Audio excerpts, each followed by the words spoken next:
am over here on the East Coast, at least for my time area or zone. And working, I was just down here, dude. I'm just down here. I've been working on stuff, just kind of like not really organizing and cleaning or anything like that. Took out the WAV racing. Tyrant's here, been blasting around.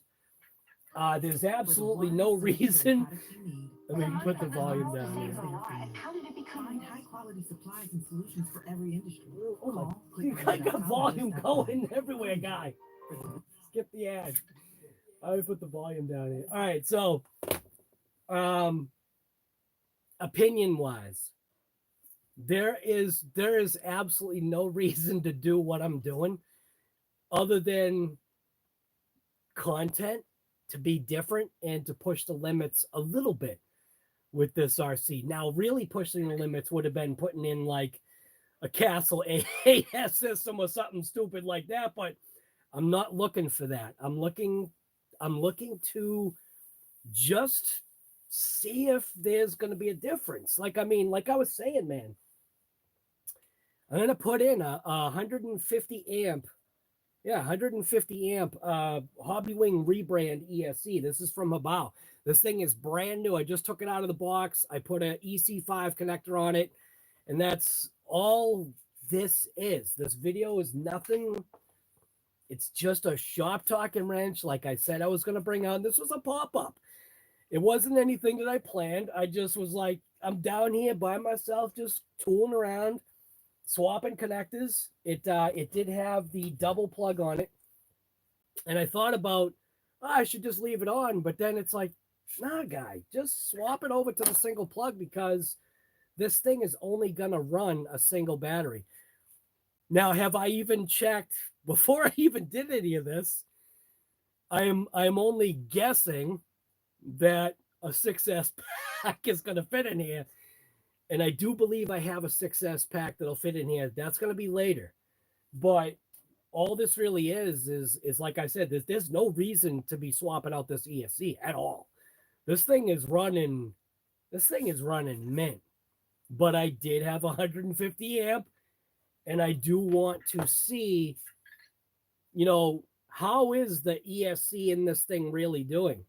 Because how the receiver is working, the almost zero delay, that's kind of some of the stuff that I like. The fact that there's no soft start. So when you instantly, bury that trigger, it's all the power to all four wheels, and I'm liking that. The last live that I did, the COVID and Coffee, the only one issue that I came across with this thing so far was the fact that the main motor screw to pop off the motor chassis plate thing, they used a glue, and it looks like the glue went all the way through. So that's going to take a little bit. That's going to take some time, and that's why I said, on that video, I'm not diving into that because this thing is still in good running order. Why, at the moment right now, why break something that I can't get a part for yet? Could I use the Blitzkrieg as my parts vehicle? Yep, because it's the same damn thing as this, but because Buddy RC, as of last night, still has not updated their website, and it's because they're at the motorsports place. So they've got lives too, and that's the way I'm looking at it. But they've got, granted, I can't talk for them. If you've got questions for Buddy RC, contact them directly. I can only provide you with an affiliate link to go buy it. That's it. That's the only thing I'm here for. I can provide an affiliate link. It'll throw me a couple bucks. It won't cost you anything. And this is an RC, dude, that I'm all in on. I am very, very happy with this thing. I don't even know what the heck to call this. It's a buggy, but get rid of the rear wing. They've got to figure out a flexible wing like I've got on this. This wing is meant, even the way it's like tucked, it's the way this wing is on here. This like seems to be the wing that you got to put on if you get one of these things. So I might provide a link or whatever so that you can get the wing. This is the route that you want to go. The truck, if you get the truck version, which is the Blitzkrieg, that's a video that's going to be dropped today. It's the same kind of unboxing, but I need to take myself out of that line of thinking to where, guy, you've already unboxed basically the same thing, but some people are going to want to see, okay, what's that unbox experience of the Blitzkrieg? And I haven't opened the box yet. So I don't even know what it looks like other than seeing the picture online. I have no idea what it looks like. I know that it's the same exact vehicle, but it's got different wheels and tires, and it's got a different, well, it's the same body clip setup, except for it's got the double on the front and the double on the rear, but it's a truck body with bumpers. Now, getting a look at the bumpers will be a good thing because that's something that and that's only just my mentality as what this thing is. This thing is like an odd blend of bash and race. It's like it's hard to explain. It's like, in some ways you're like thinking, what were they thinking, dude? Like, it's got like speed, but when you look at all the parts that they've put into it and how, fat and chunky everything is, and the weight, it's like they gave you, I can't say the best of both worlds, but it's almost like that. You know what I mean? It's like they gave you a buggy that you can smash. And you don't want to. You know what I mean? Like, scratch, it's a head scratcher, dude. I like it. I like the direction this company's going. So all this is going to be two things. I want to see, I don't know if you saw the video that I did on this thing, the snow caked one, where after the live, I put this thing all back together. I put a little bit of tape on the where the receiver box is, right? It looks like there's supposed to be a gasket, but there's no gasket. So I did is I took some Gorilla Tape and cut a piece of Gorilla Tape and overlaid it, and then I put tape on where the wire enters in from the top. So the ESC obviously has to be powered as well as giving, powered, you know what I mean? The power goes from the ESC into the, you know how it works. But the power goes from the ESC into the receiver. So there has to be a way to communicate and feed power. And they did it in I don't know. I kind of wish there was a way that they could have sealed it off, but there is a slotted hole. And maybe if you stuck foam in there, that would work. I just used Gorilla Tape. So what I did is the hack and slash, but it works. But yeah, 6S ESCs going in. Like I said, this is just a quick pop-up thing. Hopefully I'm not going to be on here all day. It's just an ESC swap. I already took out the plugs. I already took the double plug off, the 150 amp. But what will be nice to see is that, and what I'm saying is, as far as this ESC goes in this truck or this car or whatever you want to call it, in this buggy, it's 120 amp ESC, and I'm putting in 130 amp ESC. So there's a couple of things that I wanted to do. I wanted to weigh the two units. I know it's foolish, but sometimes there's information that people want to know. I'm going to pop that unit out. I'm going to weigh it, see how many grams it is.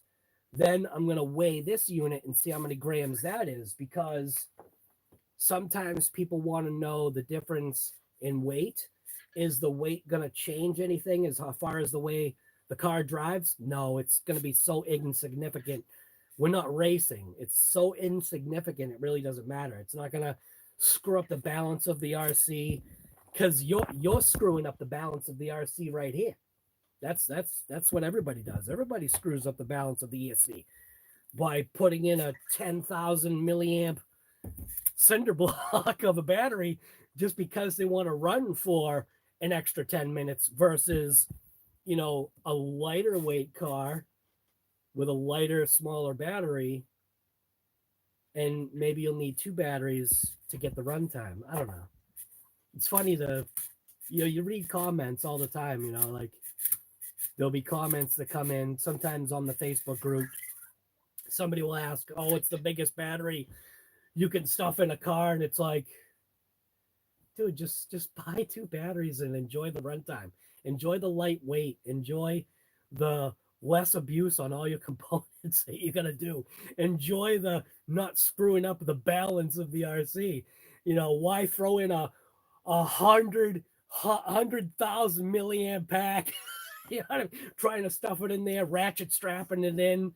You know what I mean? Just enjoy the car for what it is and stop ruining it. So I'm just going to bring this down. I don't even know if there's anybody here. I assume there's 40 people here. Holy smokes. All right, 40 people and it's only 15 thumbs up. What's up? So, all right. So this is going to come down onto the car now. Like I said, if you've got any questions, I will try to answer whatever I possibly can. Like I said, I've kind of already started this process by swapping over the connector. It did have, you know, the double connector on. Swapped it over and with looking mint. So I am psyched. So part of the reason why I'm doing this is I want to see, I guess, how well this factory stock ESC is doing. And sometimes the way to do that is to go ahead and throw in another ESC to see the difference. 47 miles an hour is the top speed that I've got so far. So probably today at some point, I'm going to take off these factory wheels, I'm going to take off these paddle wheels and throw on the factory tires and then see if this ESC is going to give me more speed using the battery that I got from Buddy RC. So will this combination net more speed? Or is the ESC in this vehicle just that efficient to where it's taking all of the juice and really doing a great job? I mean, like I said, there is 100% no reason to do this other than the fact of I just want to see what happens. I just want to see what happens, guy.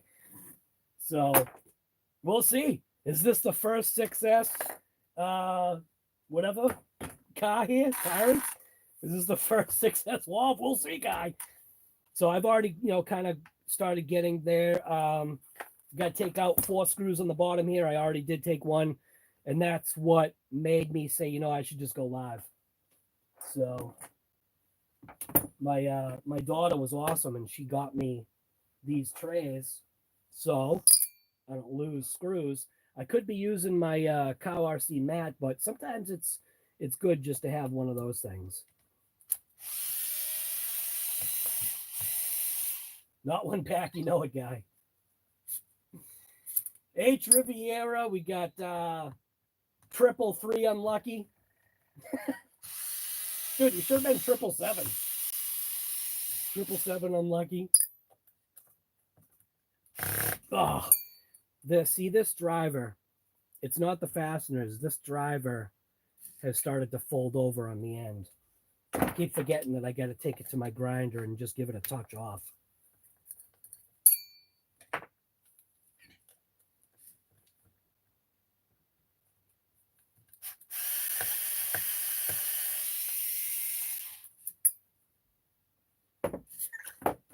That should have released this module. Then I need to rotate. You know what? Having that chassis brace out of the way probably is a good thing. But I want to roll the steering, go after that. Edgar Soto, what's going on, guy? Scott Springer, what's going on, man?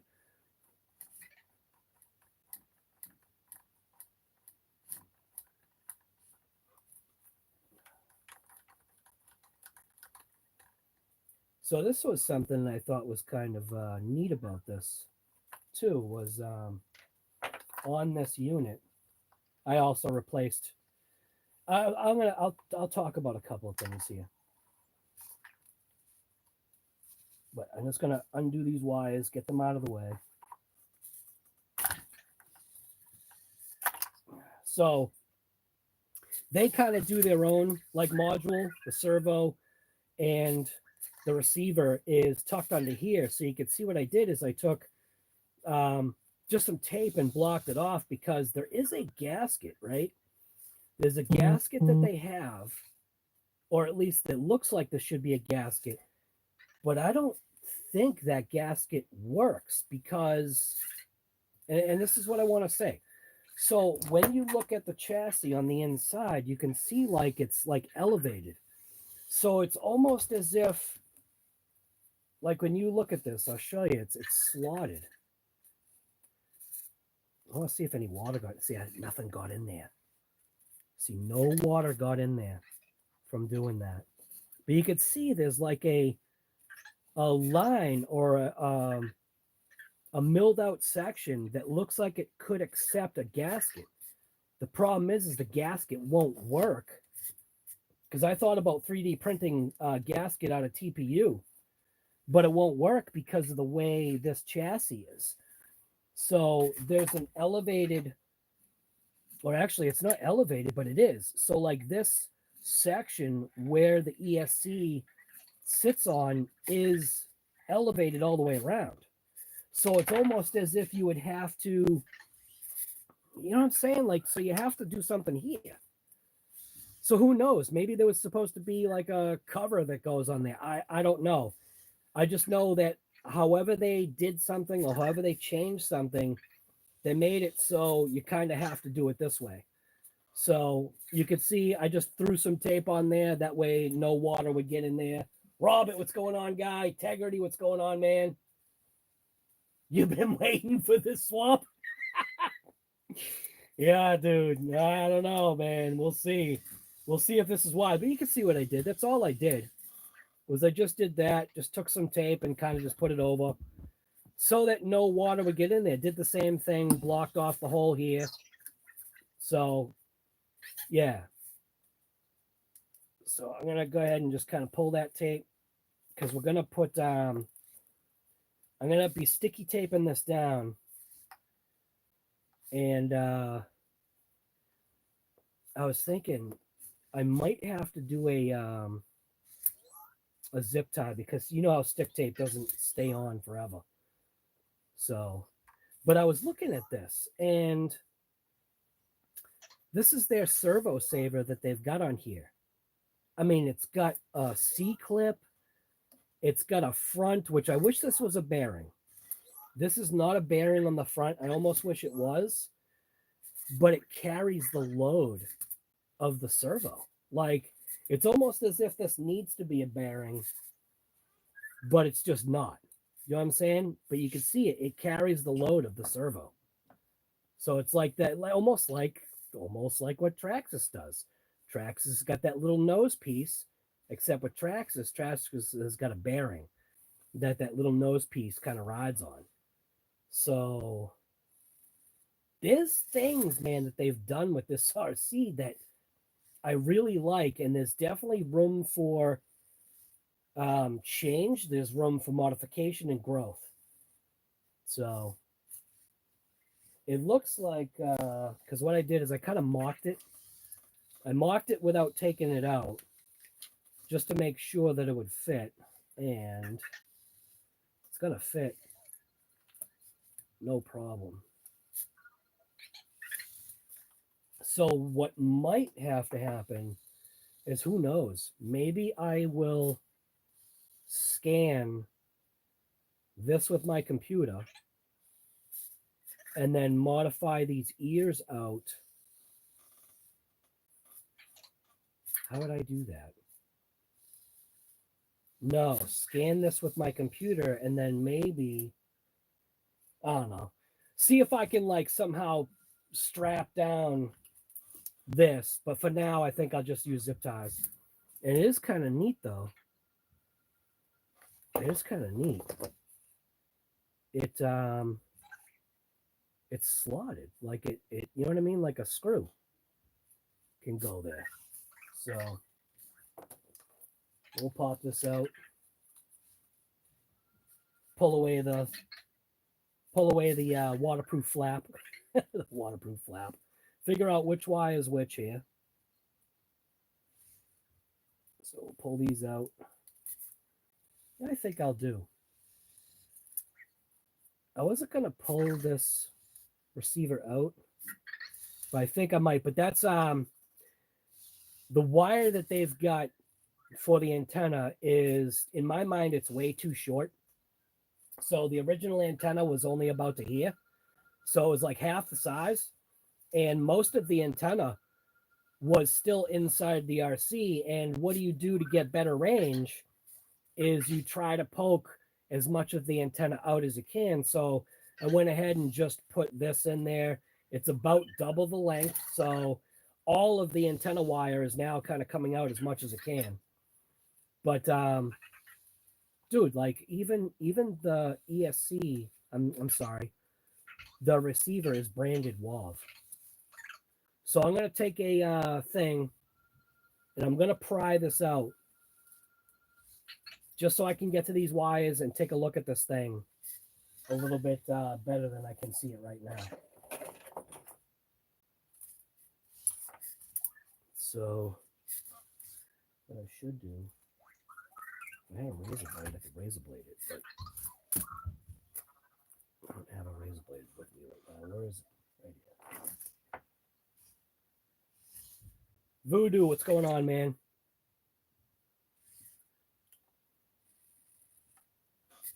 So don't do this at home. Whatever I do, do not copy. But this is how you would release the stick tape with a razor blade. Very carefully.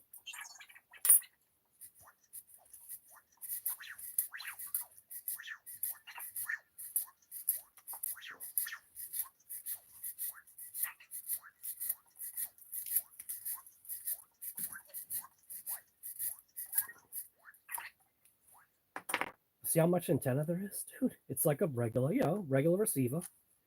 But I wanted to look at this thing. Look at that, dude. WAV. So I'm going to unplug this. So throttle, steering, bind.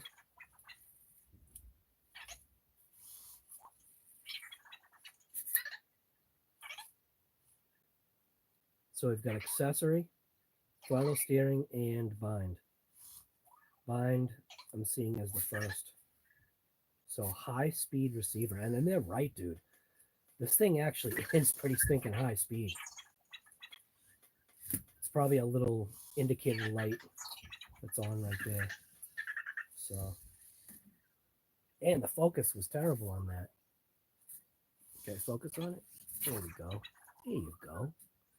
That's a better look at it. So, Pete, what's going on, guy?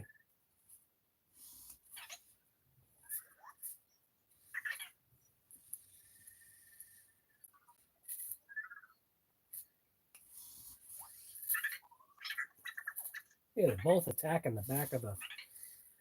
They're both attacking the back of the OC here. So I'm just rolling the stuff off here. Here you go. Made in China. So people were wondering, there you go. Made in China. So I wasn't wrong.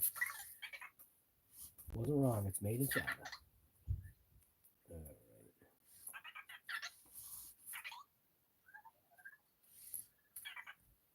So we pull out this, pop the switch off.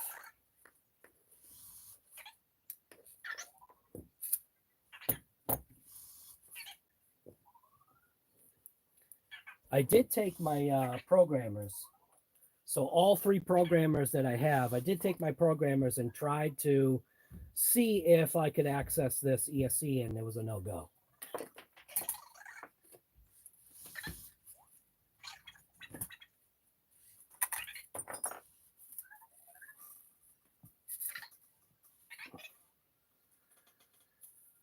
So I'm going to peel off the rest of this.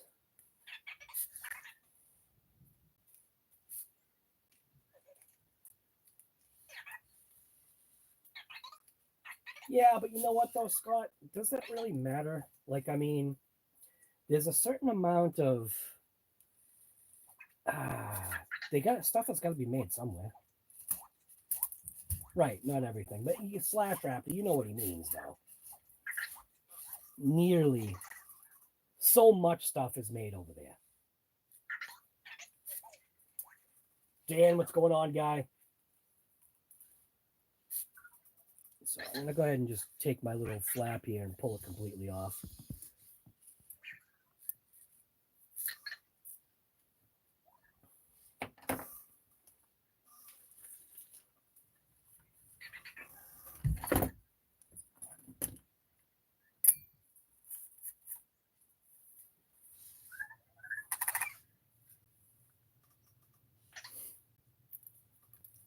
So just looking at the footprint of how the original one was, it fits on top of that box absolutely perfect. And look at even how the screws line up. Dude, I could totally strap this down. Those screws go all the way through.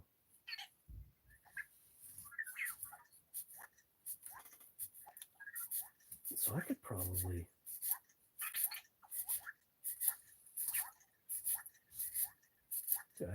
take a zip tie.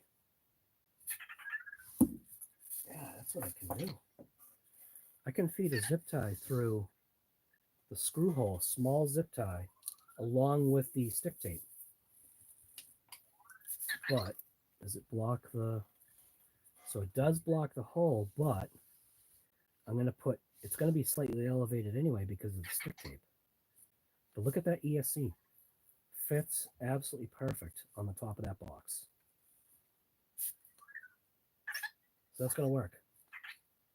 It'll totally work. It's almost like it was made for it.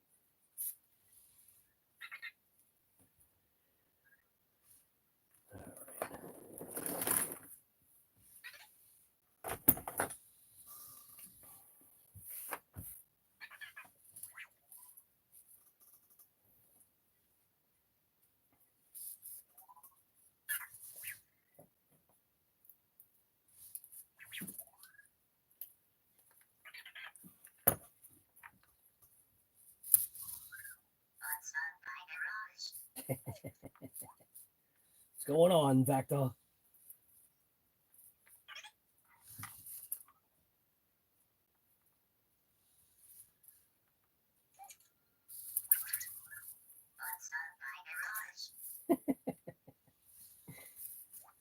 So the only thing that I'm noticing is the fan wire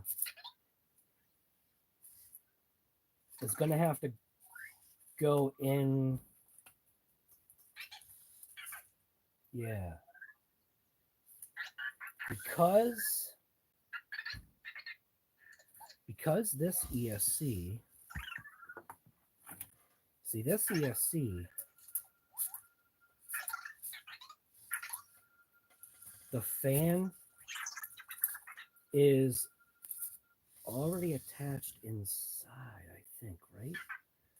And then it's got the optional fan wire on the outside. That's a good question. You know what's funny is I'm gonna take this open this up real quick. I want to see what the deal is with how this fan is.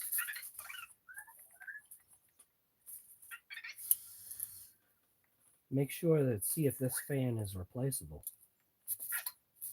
And that's the other thing too is no broken fan blades yet, and these little fans they got here really kick pretty good.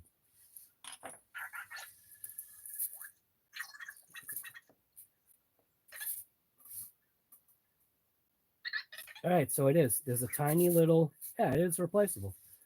There's a tiny little plug right there for this. Look at those caps. So there's your caps right there.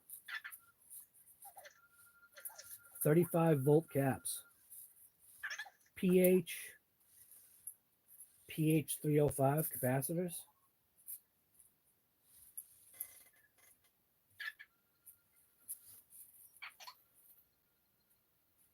The heatsink looks like it's bolted down. The ESC circuit board is completely covered with the glue. So it doesn't look like this is made to come out of this case. This is literally like how it is, a regular ESC type of deal. Except they went, I like how they did their case. Okay. So that's a look at that. Fan is replaceable. Get the coffee jitters.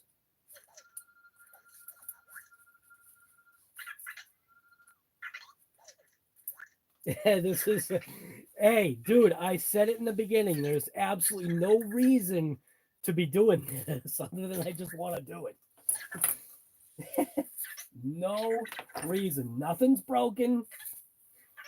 Right. You should leave it well alone. Yes, absolutely. If it ain't broke, don't fix it. And I ain't fixing it. I'm just trying to do something else. So I'm going to go ahead and grab some stick tape, start laying out some stick tape on here.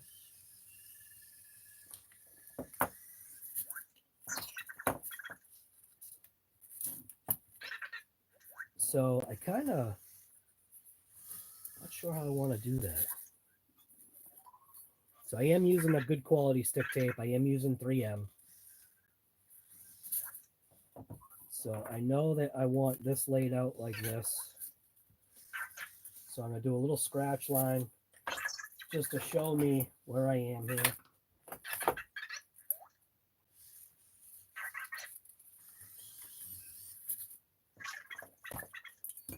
See what the scratch line is just going to do. It's just going to, man, that ESC, dude, it's like,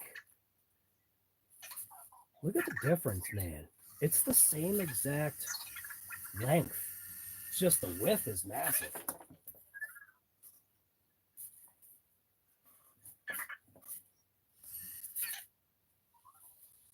So that's a question.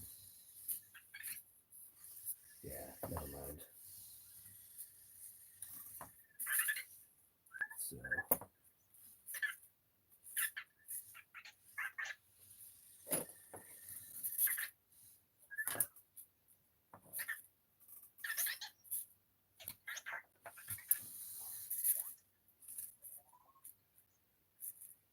should I stick it on the bottom of here? No, you know what? Maybe I'll stick it on the bottom of here first. How about if I do that?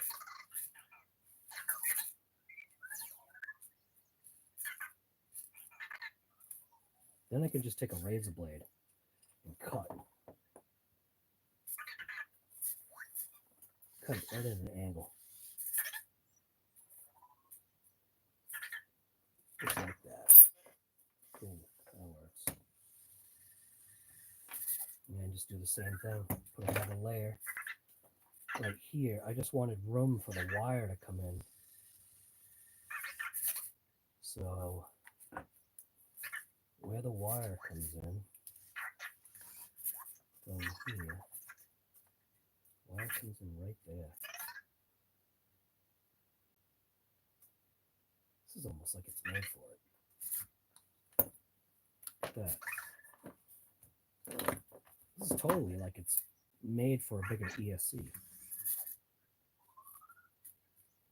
show you what I'm talking about.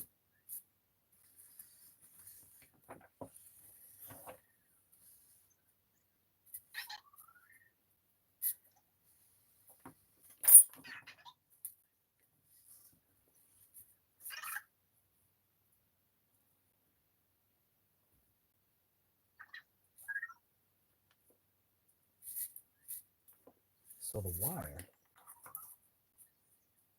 for the fan and this, if I had like a, if I had an adapter wire, that would have worked mint.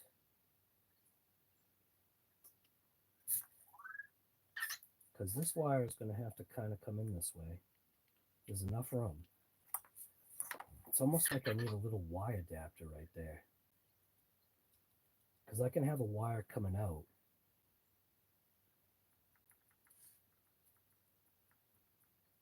Because I could have a pigtail. That's what I think I'm going to have to do. I think that's what I'll do. I'm going to take a pigtail, run a pigtail wire out. That probably makes sense. Probably. I know I've got pigtail wires here somewhere.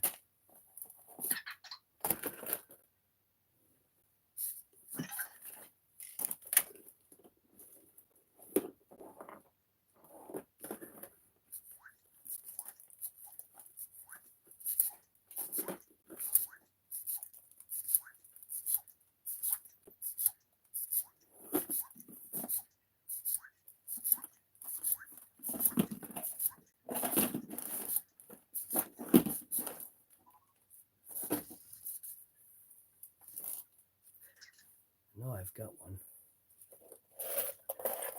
Question is where the heck did I put it?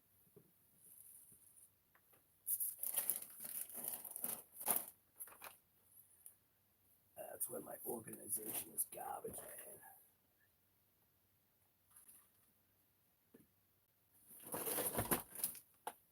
Doesn't matter how organized I think I am. Sometimes I just can't find what I need when I want it.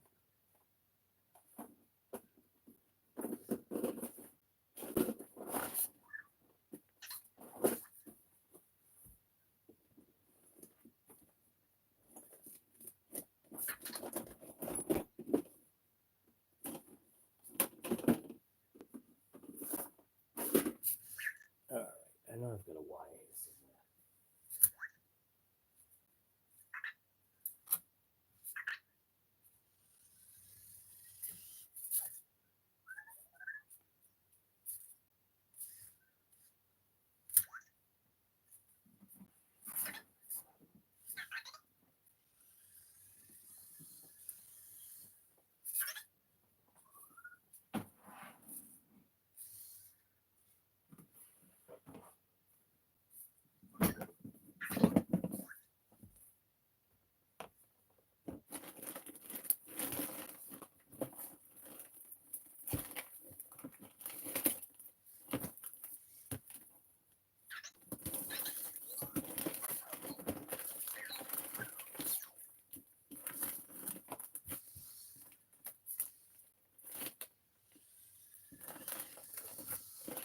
I got this one, but that one ain't gonna work because it needs the other piece.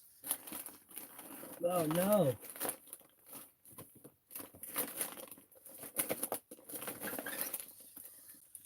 Ah, dang it.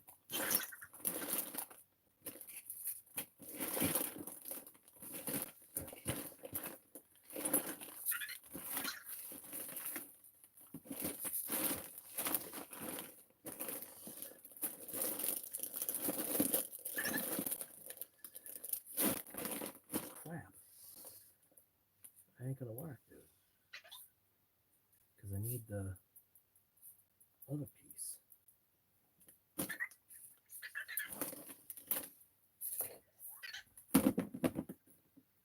I need a male and a female. Yeah, male, female wire.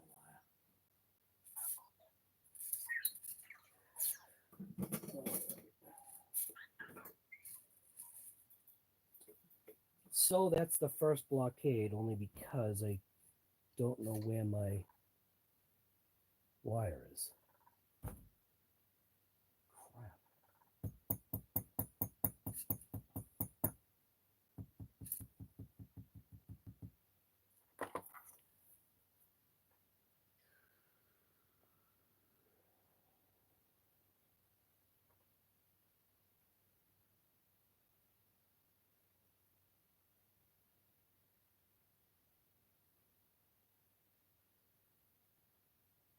Be funny if there was a provision actually inside of here.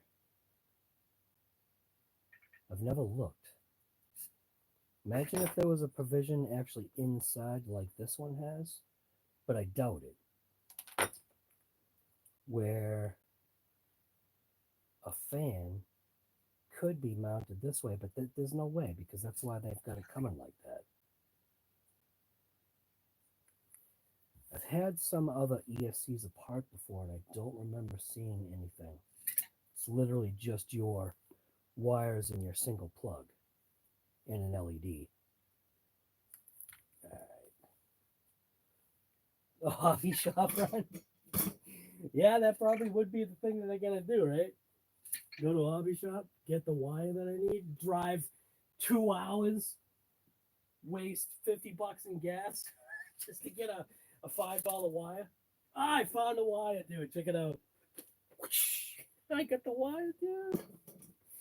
All right. Here we go. Oh, you know what?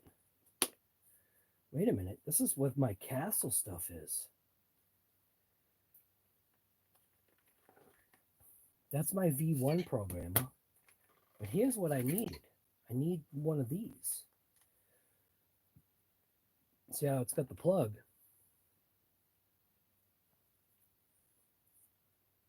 So this is going to get plugged inside just so I can run the fan for the motor. So this is what you need, obviously. You need to have something that's got... Now, how do you explain this, dude? Because technically this is a male plug, but it's not. And this is a female plug, but it's not. And do you know why I'm saying that? Do you know why I feel like saying that? Because technically, how do I show you? This, which in reality is the male, plugs into the female. Even though, is this a... I'm not even going to say what this plug is. But, see what I'm saying? It can plug into itself.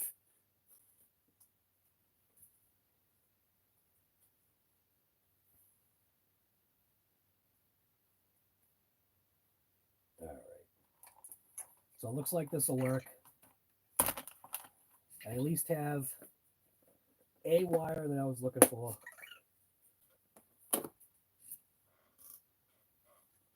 So this will have to get plugged into the accessory, which is at the top. What is that? Oh, that's the third channel too. So does that mean it's going to be a switched fan? Because that's the third channel. Is that now going to be a switched fan? Holy crap, that's funny. And here's the other thing that I'm liking that you're not seeing nowadays. Here's another positive. It's such a little minor positive, but it's still a positive. So when you look at this receiver, one of the things that you see on this that you don't normally see anymore are these notches. So there's absolutely no way to screw up plugging things in. It aligns your positive and your negative signal wire. It aligns it so that you're not, like, see how this has got the key? This is the key. And unless you've got a plug that doesn't have the key, which is most things nowadays, you know what I'm saying? Most things nowadays no longer have that little slot. At least they still have the slot. And not that that matters, but this is obviously an older wire with the keyed slot. So that's a interesting thing. Does that mean that this now is a switched fan? Kind of almost think that that's a switched fan now, because it's on the third channel, which they're calling their auxiliary. It does say it's a 3-channel surface high-speed receiver, and I do agree with the fact that they're calling it a high speed. So, and you can see signal wire, the S is right there. I don't know if you can see that signal wire. It is the S. Why is the focus? There we go. I think you can see it. There's an S on there somewhere.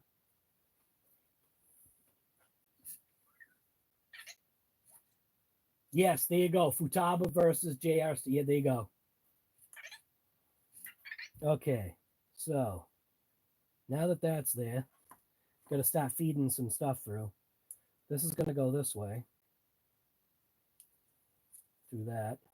This is going to plug into the steering, which is nice because everything's labeled.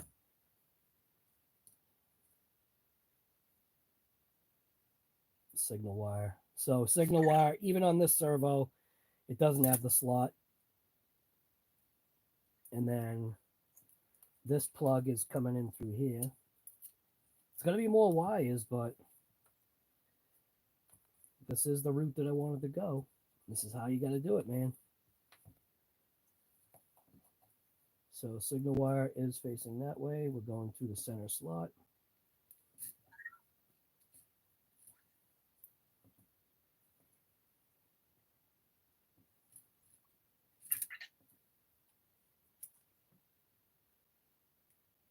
And there we go. Everything is all now plugged in. I'm going to go ahead and put some more stick tape on here so this receiver stays inside.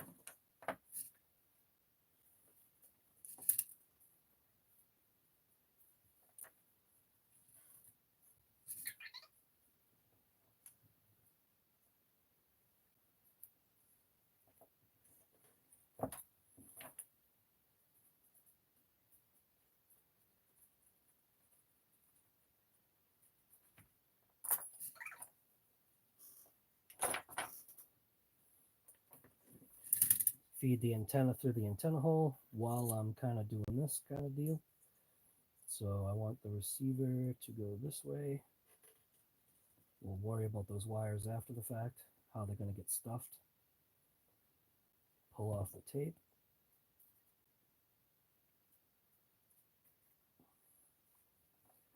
Pull off the tape.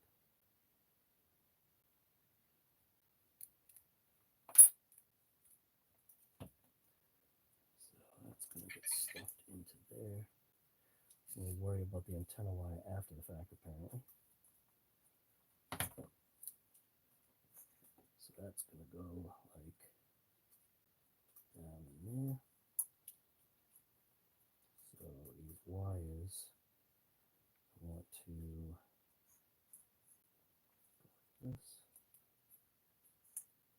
And bam. Right back where it should be.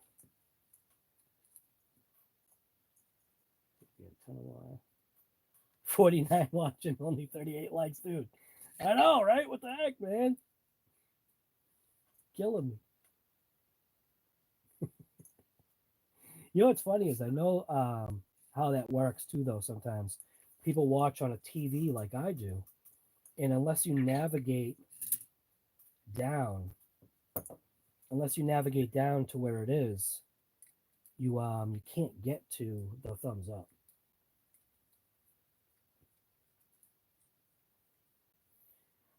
Right? Yeah, you gotta like it 3 times, guy. Don't like it twice because that's taking away that like. But this was, like I said, this antenna tube was at least maximizing the full potential, I guess, of this thing here.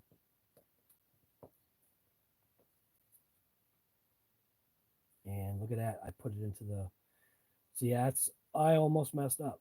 I put the antenna tube in the wrong hole because it fits. But I could feel the ridges. And this screw could have cut my antenna wire if I wasn't paying attention. Hobby quarter run? Yeah. I do have to get down there because the guys at Hobby Quarters actually want to see this.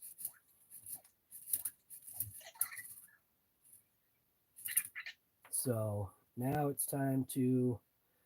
This wire is going to be that pigtail that sticks out. So now it's time to stick down the ESC. And what I was saying was like where the hole is for that, it seems like it kind of can come out. So that's the other thing too, is leaving a slot for the wires. I think what I might, see, I could offset the ESC. If I offset the ESC slightly, then the wires don't have an issue. And I still think I can, see what I'm saying? If I slightly just offset the ESC a bit, it looks like I can still get a zip tie down there.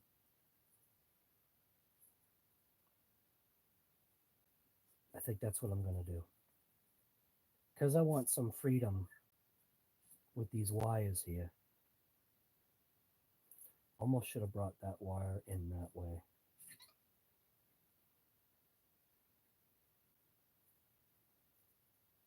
Yeah, I think I'll just offset the ESC. The ESC is going to be backed all the way up against there. Let's make sure the switch actually fits in the stock location. Look at that, dude. It's almost like it was made for it. That is slick. The switch fits in the factory location. I like that. All right, so that's what I'm going to do. Up against. So I know what I got to do now. I'm just going to go for it.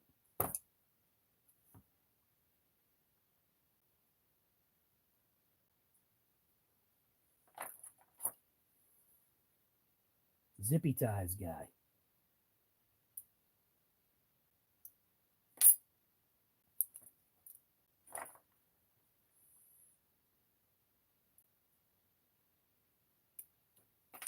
So you guys think? Do you think this thing can handle 6S?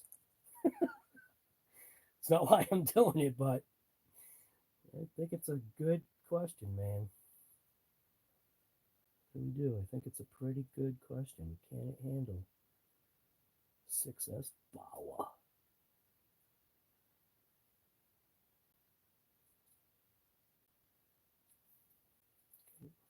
Now the press down.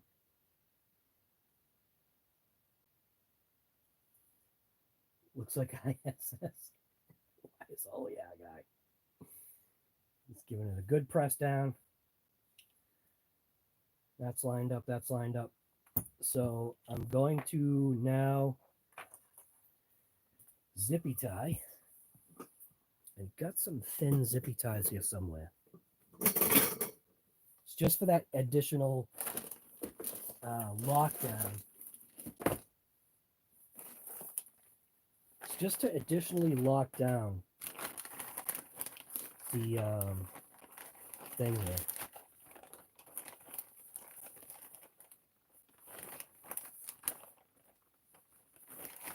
I had green.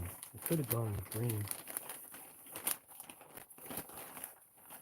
So we got these small ones right here. These will work. Because all it's here to do is just to kind of help lock down the ESC onto the tape. These are real shorties too. So that might not be a bad thing. Because if this kind of goes through the hole,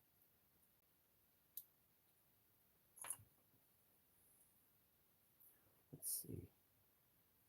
So it does. Totally goes through. Look at that. That works. Mint. Okay. So that's the deal. Get that zip tie going into this zip tie, which is then coming up to that zip tie, and that zip tie is going to that zip tie. Nope, you never can, guy.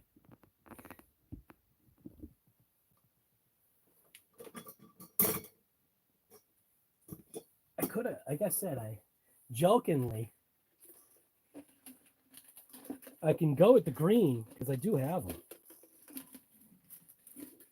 I could go with the green theme. Dude, you know what? I might just go with the green theme. It's the wrong color green, but it's all green, dude. Go with the green theme. What do you think? Black or green? Anybody? Anybody say whether black or green? Whoever says black or green first, that's what I'm going with. Green is good. Here you go, guy. That's all it took was just one person. Green is good. We'll go with the green. JP's got it. Green. Everybody's going for green now. All right. Watch green not even fit. Here we go. Green's in, man. All right. So now this one's going to have to go up through that way. So that'll be the fun. Trying to feed that up in that hole there. I might have to go opposite. I'm trying to see inside that hole there. Almost looks like something's stopping it.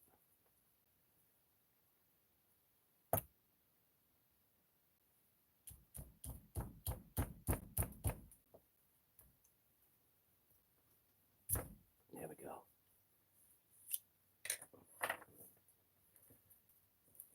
Oh, did I just wreck something? Don't even tell me I just wrecked a servo wire. Or was that just the tape? Please just be the tape that I just screwed up. Oh no, dude. Don't even tell me.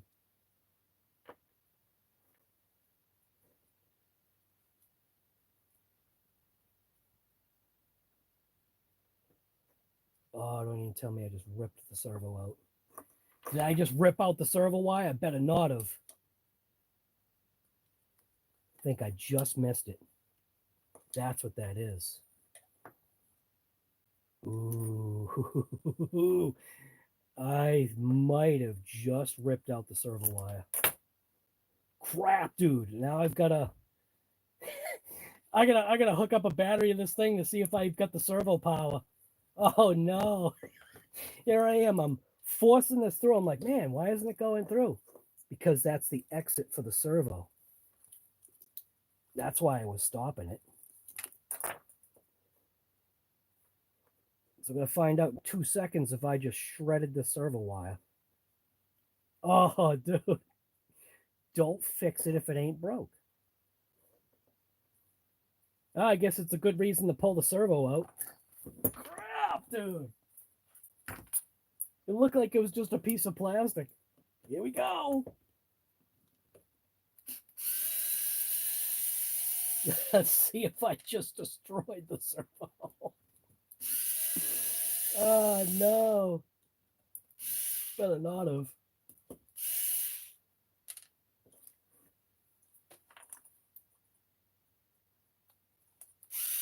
Oh, I was thinking the servo wire was coming in from the other side, not there.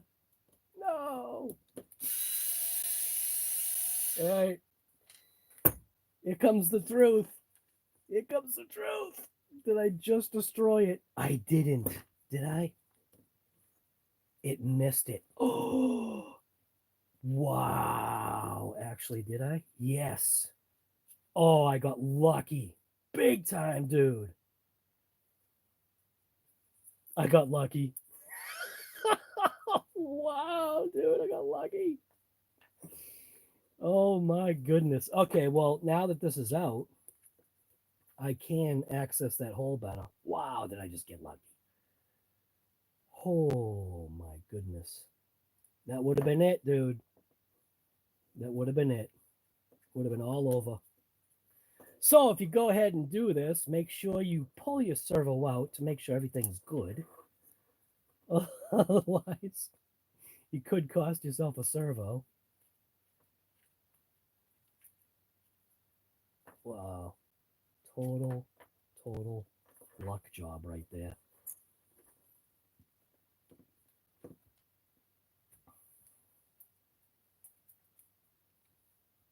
Total luck job.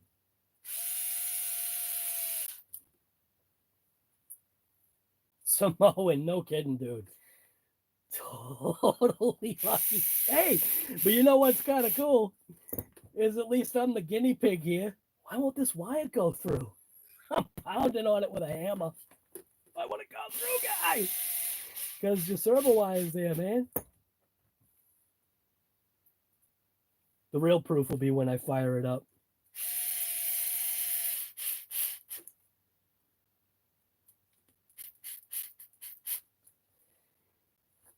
While I'm here, I could check to see how many tooth this is. And I could also check to see if it's metal. Is this a metal geared servo? Let's check this out. Dude, I totally got lucky. Boy, is that a long screw, man.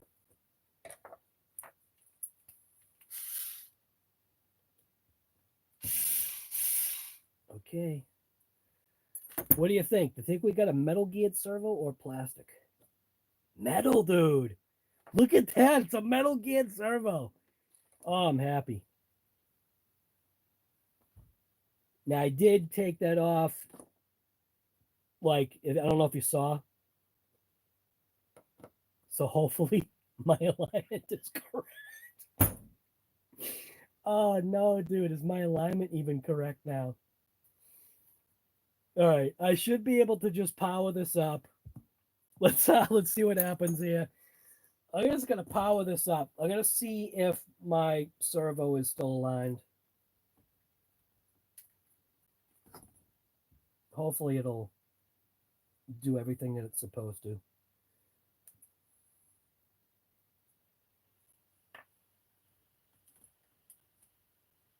You know what? It might not even do anything.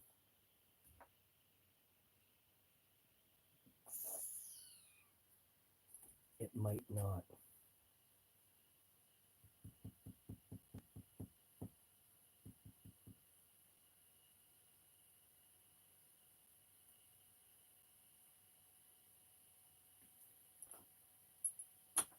Is there a light in there? There is a light in there. It does say it's connected. Did I nick the wire? Did I rip out the wire enough? It is possible. It actually is possible. All right. This could be a disaster. Just going to put this in for now. I'm going to go ahead and pop this off. It is providing power. It's just I could have possibly nicked that wire enough. We'll see.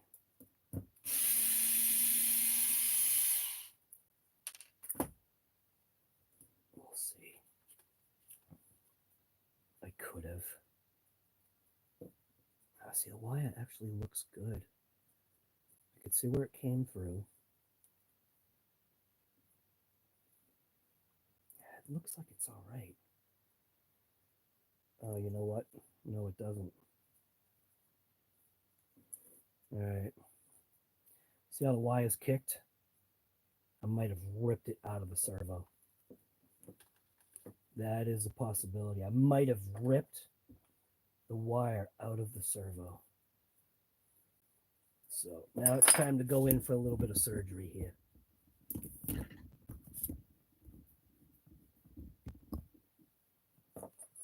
If it ain't broke, don't wreck it.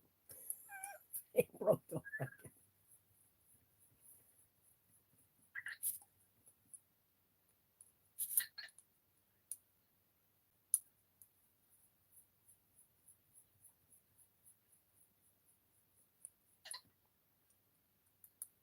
See if I can see the wiring inside. It does look like I tore it off because that servo should have done something. So it looks like we might be doing, yeah, the plug thickens, dude. Oh my goodness. Hey, but this is real life stuff, man. This is real life stuff. Look at little O-ring on the screw for its waterproofness. Don't lose your little O-rings. O-ring is right there. Look at that. O-ring right there. O-ring. Another O-ring. Okay. Here we go. Did I rip the wire out like a gasket? Did I rip the wire out? And survey says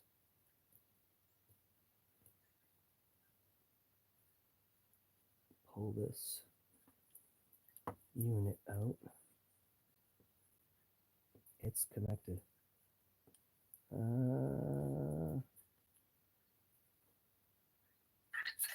Man. Is that connected? No, it's connected. But I definitely nicked that wire. Look at that. I nicked it. Or did I rip it? You know what? I need the power of the magnification of this. So this is what's great. If I use the magnification, is that ripped out? Did I actually rip through just the insulation, or did I cut the wire? It almost looks like I cut the wire. I did.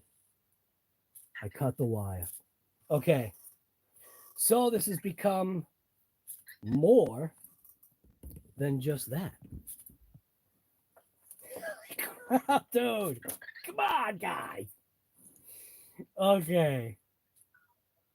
So now this has become a servo wire repair video. Because what I'm going to do is I'm now going to repair the servo. Jesus. What the hell? All right. Well, this is how you repair a broken servo wire. That's what this turned out to be. Oh my God, dude. Come on, guy. I totally ripped the wire.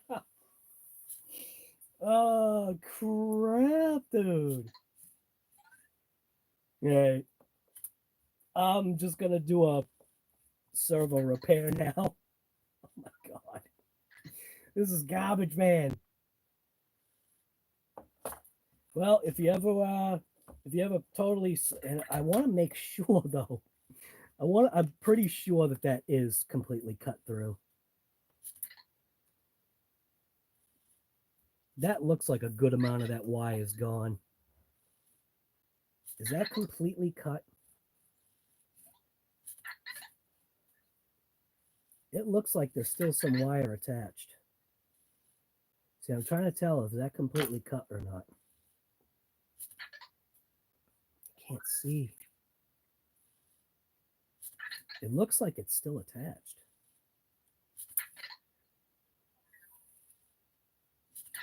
If I pull,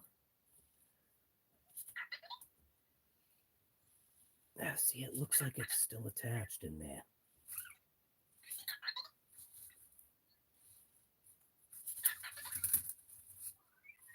Dang it. This is my own doing. So let's see if I put a pull on this. If I put a pull on this, does it completely come off? See, yeah, it feels like it's attached.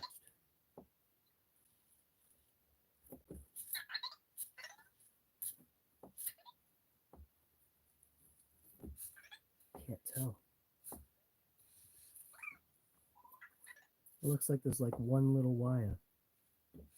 One little thread of a wire still attached there. Is that completely gone? See how when you look inside? I nicked both wires. Ooh. All right, well, I got to repair it anyway. Damn it.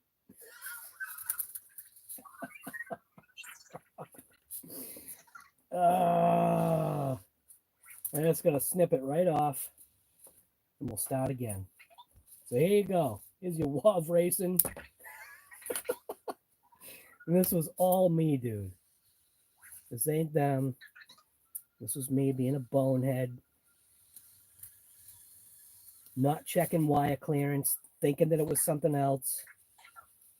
So now we get to resolder the connection here. All right.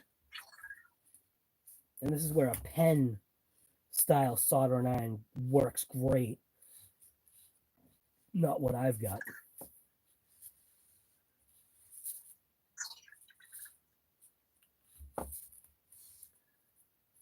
Kind of does seem like the wires were attached still, but I don't know. We'll see, dude. It is what it is. I screwed up. What else is new? So I'm gonna go ahead and I'm gonna slide that thing up there, and I'm gonna very carefully see if I can strip these wires. And I'm gonna have to use my teeth because that's the way you strip wires. So let's get the power off of here.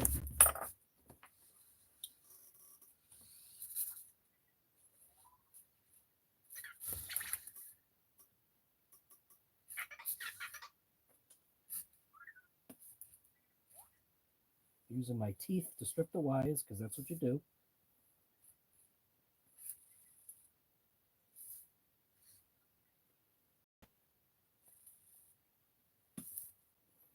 Okay, got one. Well, my teeth, these wires are really small, dude.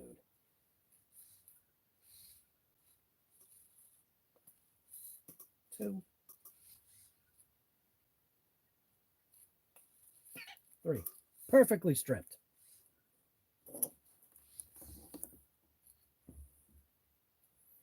And I shouldn't need any, I shouldn't have to tin these, I don't think. I think I'm just going to be able to light up this board and be able to do it that way.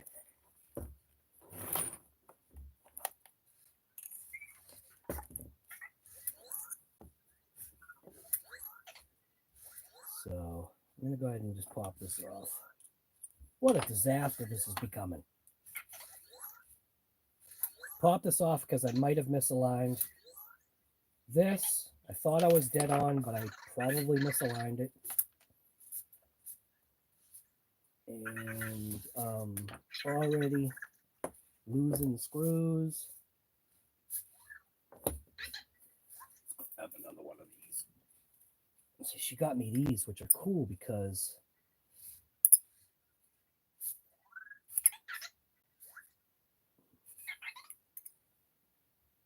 gasket, screw, screw, screw.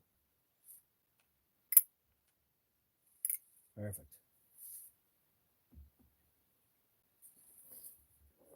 All right. Soldering iron's already plugged in.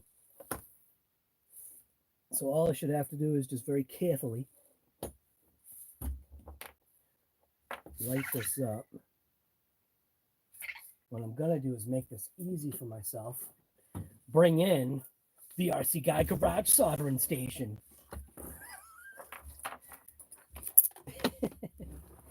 Because it's got the clamp on it, which is kind of cool. That way I can kind of clamp this down. Clamp it down. And it will give me room to kind of work here. So that, I'm going to go ahead and pull out of there, re-loop it in.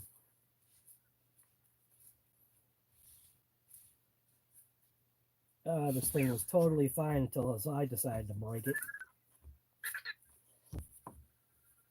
All right, there we go.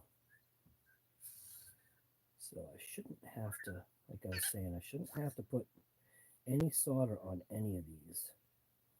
I'm hoping.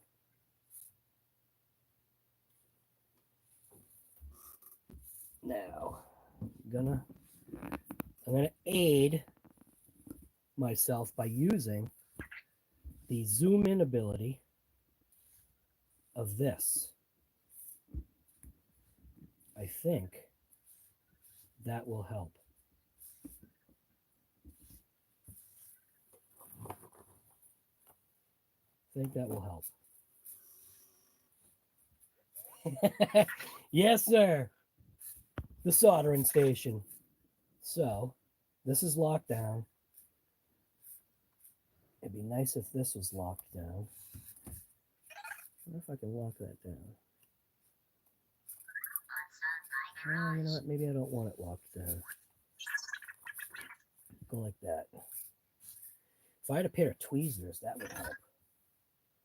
Because a pair of tweezers, you could grab the small, tiny little wires, dude.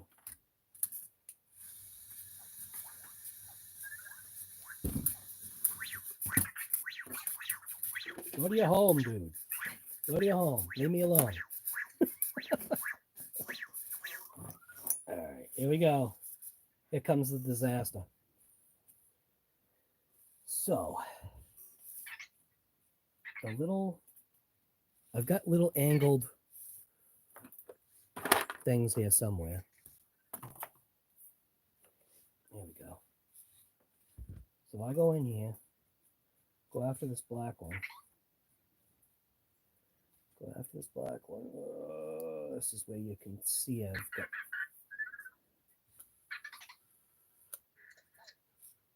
This is where it becomes a disaster because my coffee shakes all over the place. Holy crap.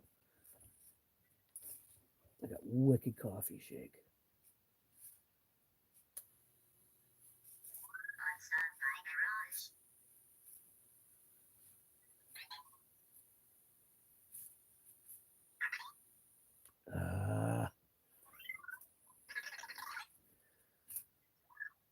This is tough. I think I need to clean the tip. The tip is looking kind of nasty.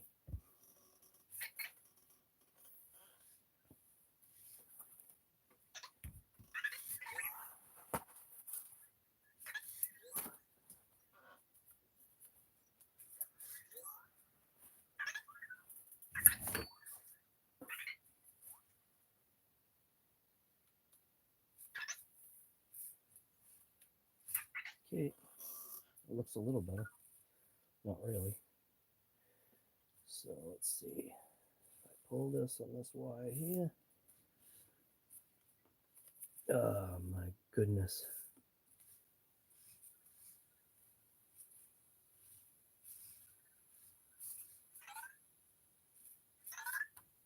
Okay, there's one.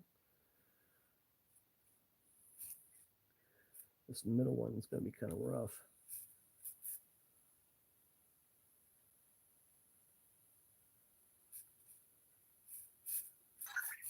There's two.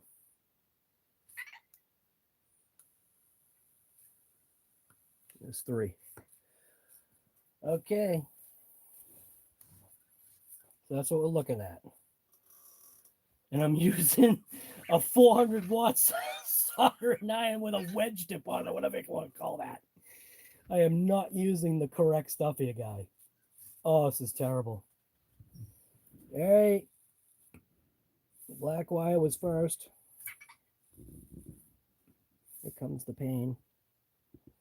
Now, see, this is where it actually might be good if I did put a little bit of solder on that, on these, tin these wires. Because if I tin these wires, it might make putting this back together that much easier.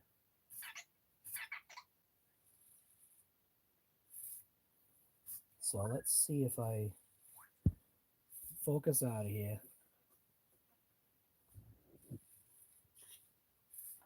Get this out of here for now.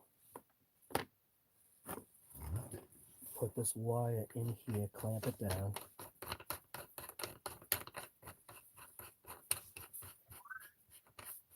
Okay. I should be able to just tin just the very tips of these wires. Provided I can find my solder. Where's my solder? There it is.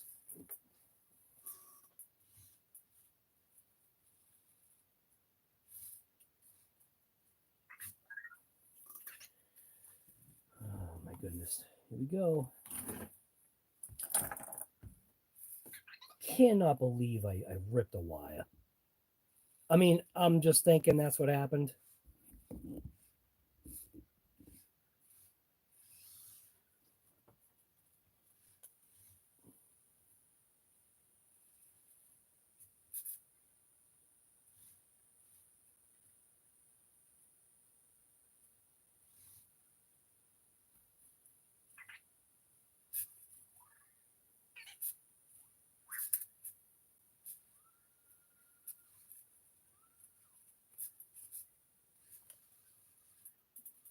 Okay.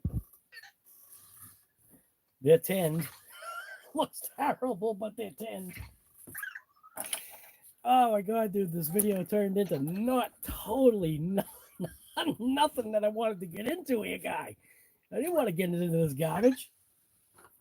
Tin and wires, fixing servos because I'm a bonehead. What the hell, dude? This is totally not cool. I should almost do that. You know that? I wonder if I should just grab the circuit board. That might be the smart way to go. If I just snag the circuit board like that, that's most likely the way to go. Get this car out of here. Oh, dude. This looks like it's the way to go. Yeah, that circuit board's not going to go anywhere now. All right, I think this will work. People were saying the audio on this is messed up. I know it is. There's nothing I can do about it, guy. That's why the whole issue with the stupid phone being stolen. I had a new phone coming to me because I dropped this one. And it, all right, I gotta take a break here. I gotta take a check-in break. So how's it going, guys? It went from a very simple ESC swap to now I'm soldering the stupid circuit board of a servo. Wow. What the hell? This is my life now. At least I've got the ability to, fix it. I guess that's the one positive that's a takeaway. At least I've got the ability to fix it with the wrong tools, dude. 5,000 watt iron. It's gonna melt all of the solder that's carefully flown onto that circuit board. Just because I wanted to swap the ESC for no reason, for no stinking reason. And here I'm now deep diving into electronics. What the hell? You gotta laugh, man. You have to laugh. Oh my goodness. You gotta laugh. Oh, let's see. I can't even see comments. Clean the spots. Well to get. I'm just. If you're telling people how to do that, awesome. I just, I'm starting to wonder, like, am I going to be able to do this because of having the wrong type of soldering iron? This is rough, dude. This is going to be rough. And when you look at the tip, right? Do you know what that is? Do you see the tip that's on here? This ain't even a soldering iron tip, dude. That's Romex. That is Romex for a soldering tip. It's a special RCGuygarage version here. Sergeant J, what's going on, man? Yeah, it was a ripper until I decided to. Jack Nicholson, you know it, guy. You know it. Yeah. Ah, dude. See, now what I'm worried about is did I possibly put too much solder on? Ah, damn it. Because tinning those wires did leave kind of a pretty good sized blob on them. What I don't want to happen is obviously I don't want the solder to overflow and touch the other circuit. So I might kind of nick off a little bit of this solder here. That's what I'm going to do. I'm going to kind of nick off a little bit of the solder here. Because that's what I don't want, is too much solder onto that joint. Because then if there's too much solder, there's the possibility that it will overflow into the next bay. So this is how you reverse solder wires. This is how you screw up the polarity of a. Actually, this is how you give ground to the signal wire. All right. I'm just going to take a little bit off of the negative.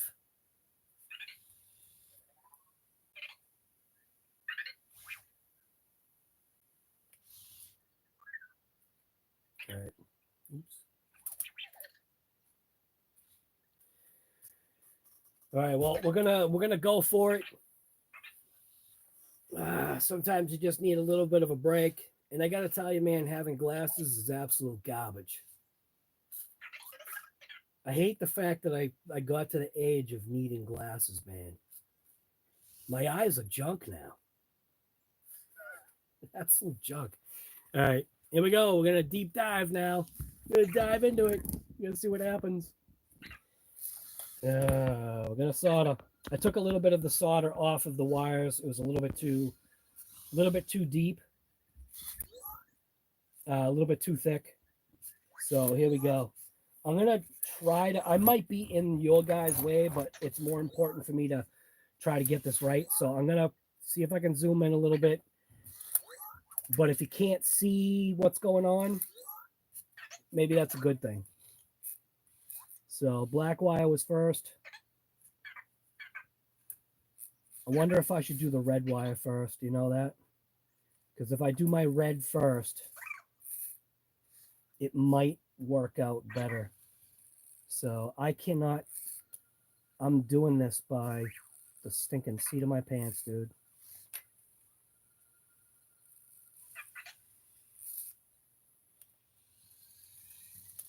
It's a little too off. It's too off.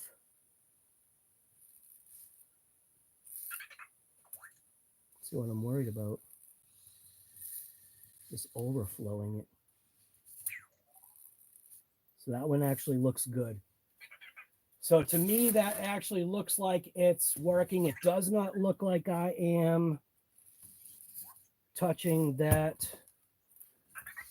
It looks like it's good, dude. I don't think I overdid it. I'm going to go for the next one. I'm going to go for the white one now. I might have to snip it a little bit. Yeah, we're about to see a miracle. We'll see. All right. There we go. Let's pray here.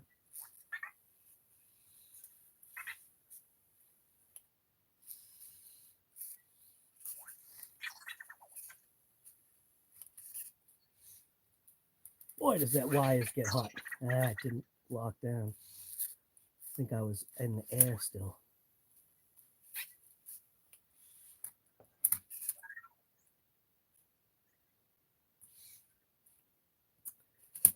Oh, there might not be enough solder on that one.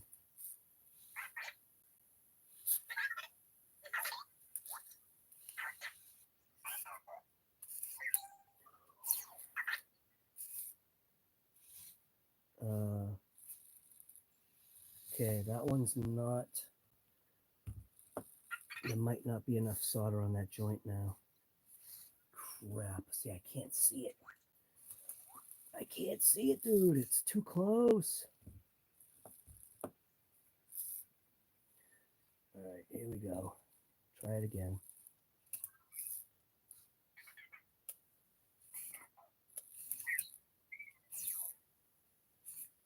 Crap.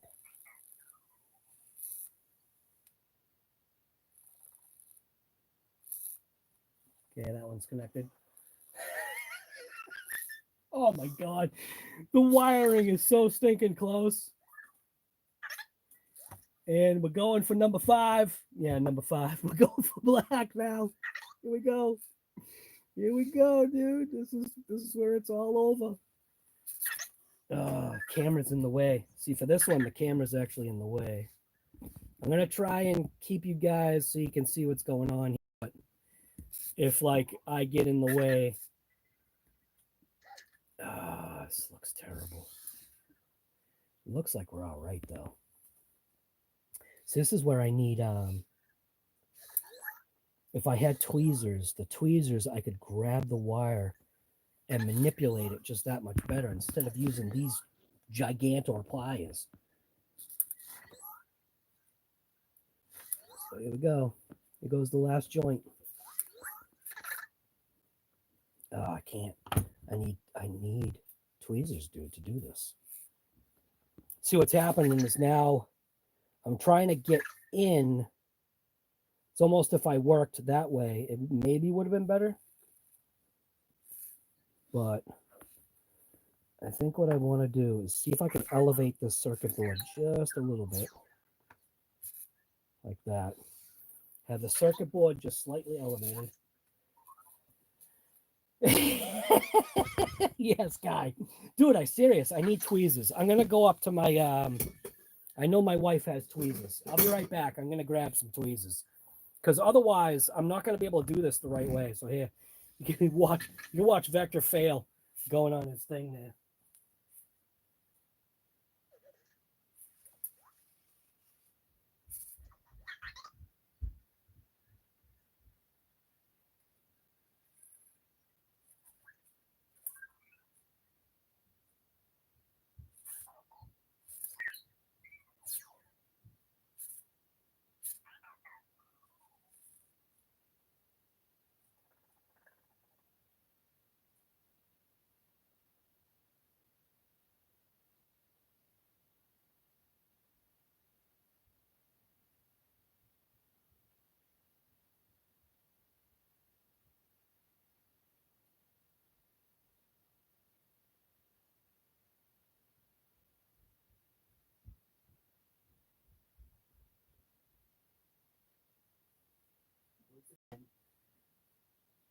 Friggin' project. Something so easy turning into a stinking disaster. All right, here we go. So you ever wonder why in electronic kits they give you tweezers? It's not to be plucking your eyebrows, guy. It is so you can do something that I am going to attempt to do right now. Because sometimes you need a small tool to manipulate a small wire into place. Manipulate. Okay. Here we go. We're going to see, can I get this honking tip to fit where this is supposed to go without causing an issue. Here we go.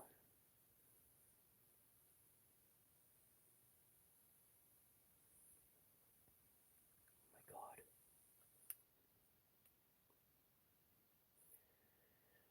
God. And we got it. That is not the best soldering in the world, but given what that is, everything is there and it's attached. Holy crap, dude.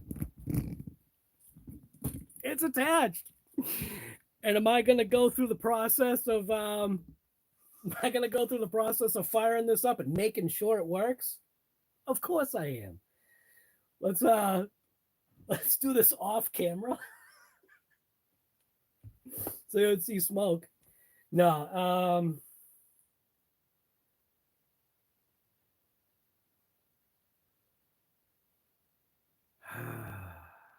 crap, dude. Okay.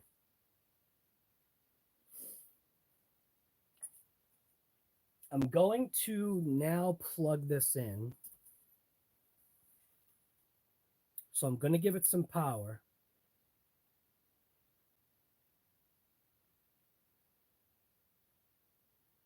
The servo should work because it's not like we needed to rebind this because the ESC is still providing power to the servo. So I've got my remote on and we're going to watch the Earl fire show here in 2 seconds. So here we go. Here's the unit. I'm going to go ahead and plug it in. Remote is on. Plug it into some 4S power. What a disaster. Dude, it's only a miracle if this actually works.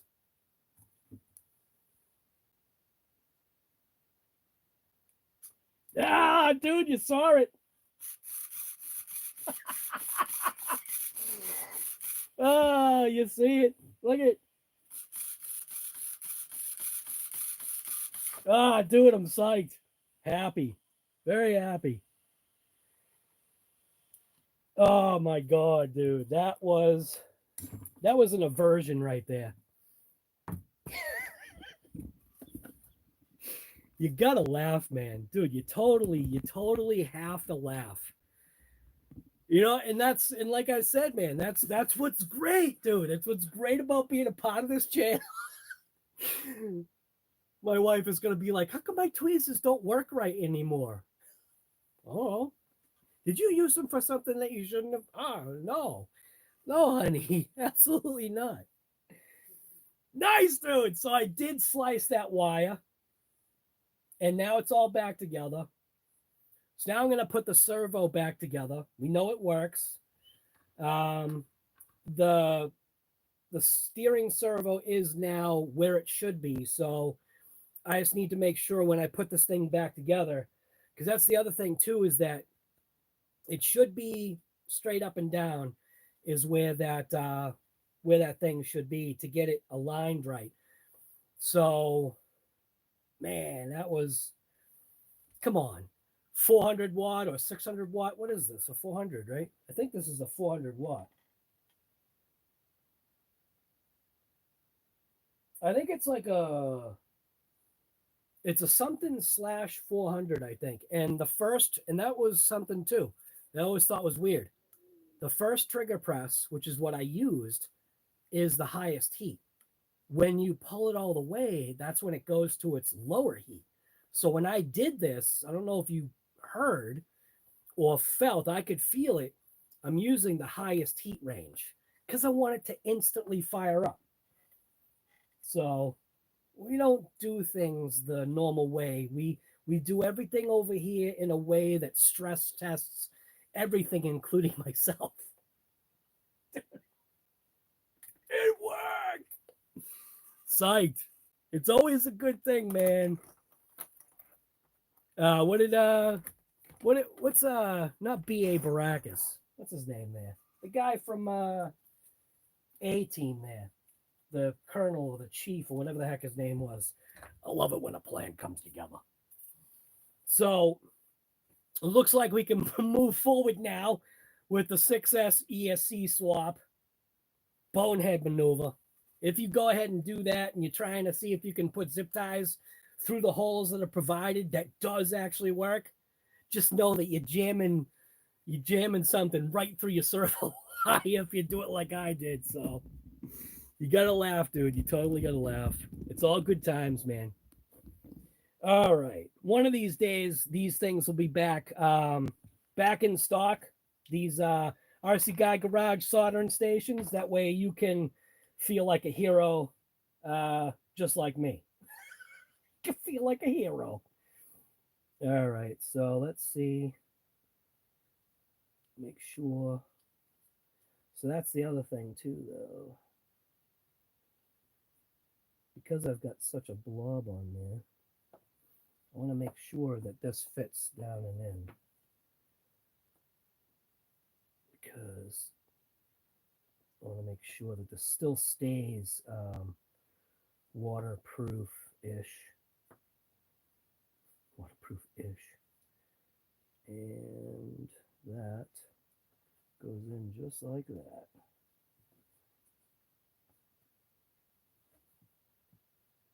There we go. So like I said, I still want to make sure that this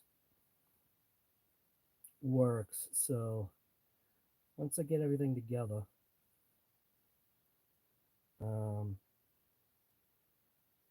just because it is me soldering here. So I obviously just want to make sure that when I fit everything back together, that everything is still functioning. So I'll repower it up and just to make sure, because I am stressing these wires out right now, or this connection. But everything feels solid. I don't feel anything coming apart. The circuit board is giving me a hard time going down and in, but that's because of that little seal right there. So that seal is in there, looking good on that end.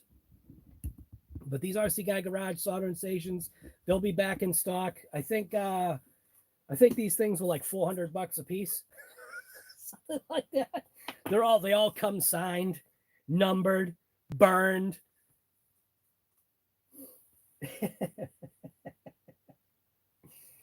Is that no, dude? This is soldering station. This is the original guy. This is with the optional clamp, which came in stinking handy, didn't it? Okay, so here's all the pieces, parts that I need to put the servo back together. If you're just joining the show, I had a little bit of a blunder. It was totally my fault. I messed up, and when I was trying to poke a wire through, because I'm trying to turn this into a 6S animal, when I put one of the wires through, not wires, when I put one of the zip ties through, I ended up ripping out the servo wire. So totally tore it. And I wasn't sure if that's what had happened until I powered it on and realized that there was no power to it. So there's the gasket. Make sure I put the gasket on that top case. Seems like it's all right. Now I'm going to go ahead and put this back on.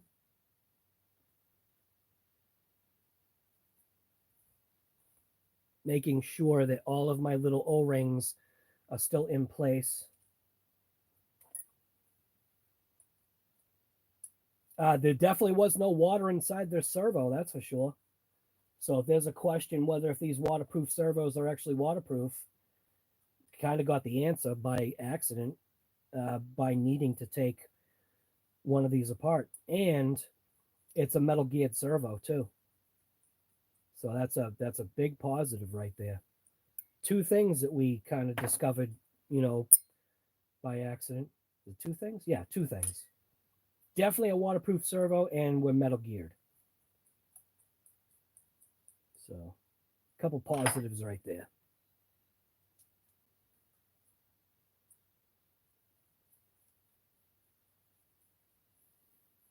Yes, on sale for $4.99.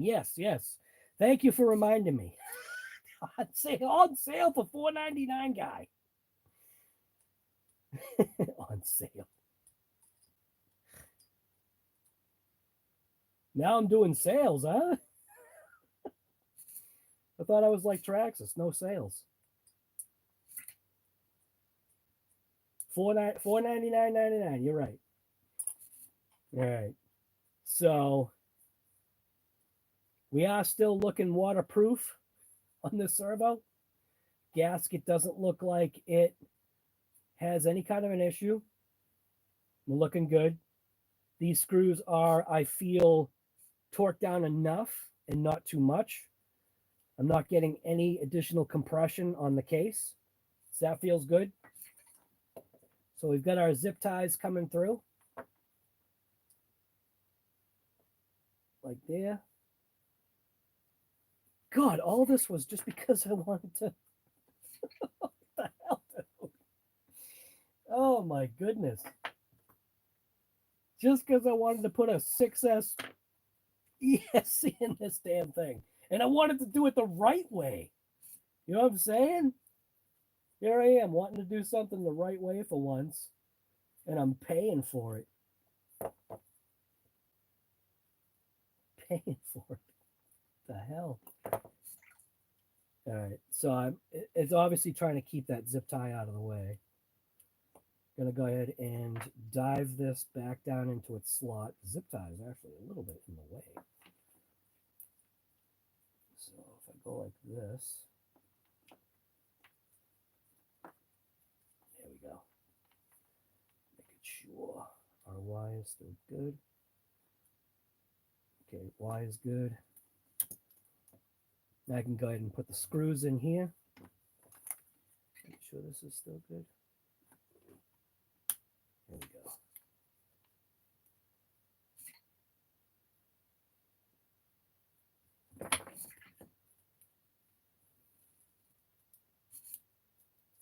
We were checking the waterproofability of the servo. Not really, but you know, I mean, it happens, guy. Trying to make a comeback. Yeah, guy. Absolutely. You are absolutely right. You know what's funny is somebody might want to know how many teeth servo this is. God. I'd have to take a picture of it, zoom in and count. It probably says online what it is. I like that, dude. PG boost, I like that. Making a comeback. Averting a disaster. Right, Vector can't even watch, right? They went to sleep, dude. I gotta watch this disaster. All right, so I'm just gonna make sure that these are torqued down. But so much of this car, when you think about it, this ESC replacement was not necessary. This is just something I just wanted to do, just like everybody else. You always want to see, okay, well, what can be done? So what I'm going to do now is I'm going to attach a zip tie on the top here, because this was literally just so I could put zip ties on here. Oh, what a mess, dude. Just because I wanted to put zip ties on something? So I'm going to now put a zip tie into that. And then take that zip tie and go all the way down to here and bring it through this one.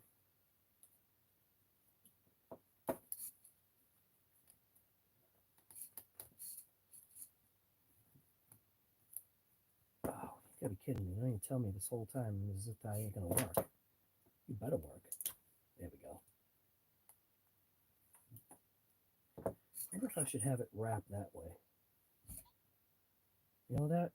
That's actually the way it should go. It should go that way, I'm thinking.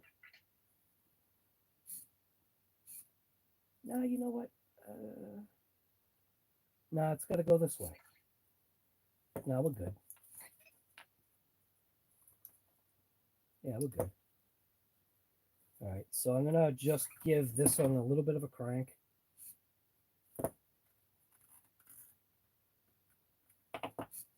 Snip it and cut it. Snip it and then push it into the hole. Now I'll push that up and in. That should work. I'm just going to rotate it a little bit.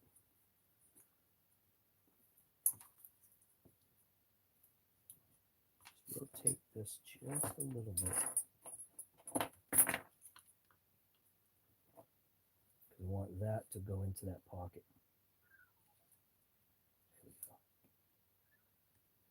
Okay. That's there. That's there. Put a little bit of a tweak on this.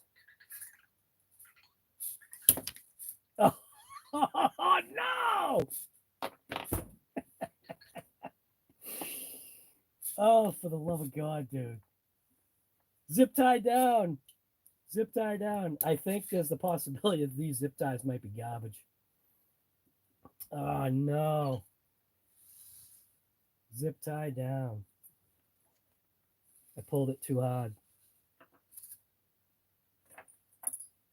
All right. I should be able to get this to release.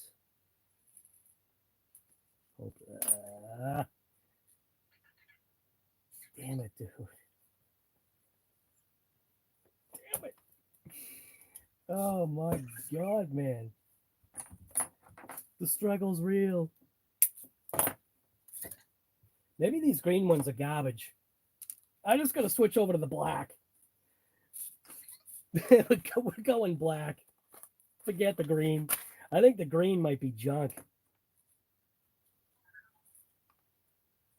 There we go. If I'd gone green this whole time, probably would have been fine. And this is the way that I messed up. So this was where we ended up with all of this issue, was this zip tie going this way. So gotta be real careful here. It's got to go around that wire and be able to go in the hole in which it's not. Okay, here we go again. Tempting fate. So what it is the wire is right in the way of where the zip tie goes in there.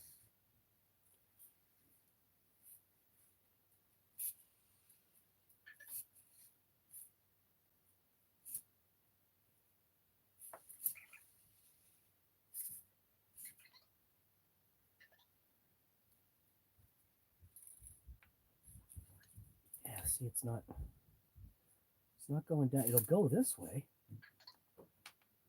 See what I'm saying? It'll go this way, but it's trying to go the other way. That's the issue.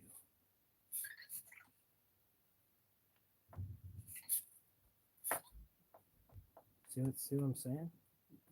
Once I go this way, it just doesn't want to go through. I think because that wire is in the way. So I can get it to go here. I wonder if I can use that as a chase. Nah, because then it'll be too thick to go through.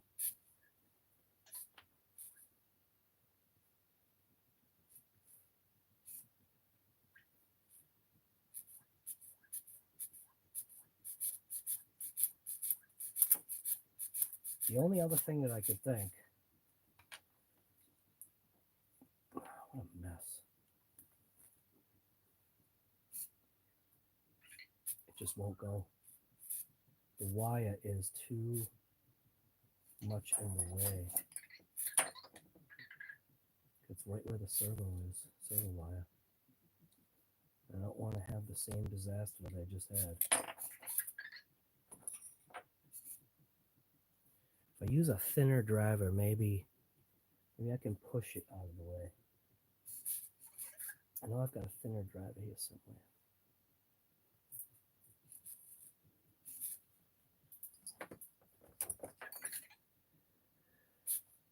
Ah, dang it, dude. Oh, I see it. Okay. Hole is right there. Oh, I got it. It's twisted, though.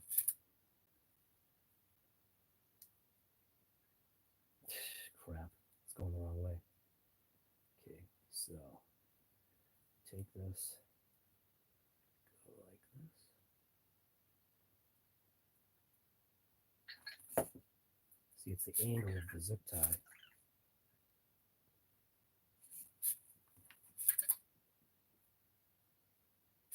Ah, dude, do you ever get locked into something? You want it to go the right way?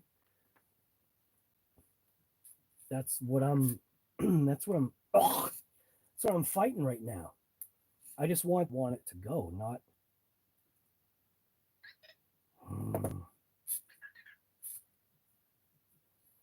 I want it to do what I want, not what it wants. The hole is right there. Got it. Okay.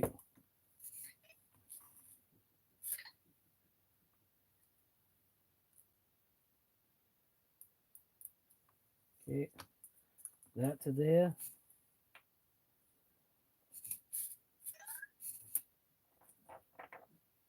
This one to there.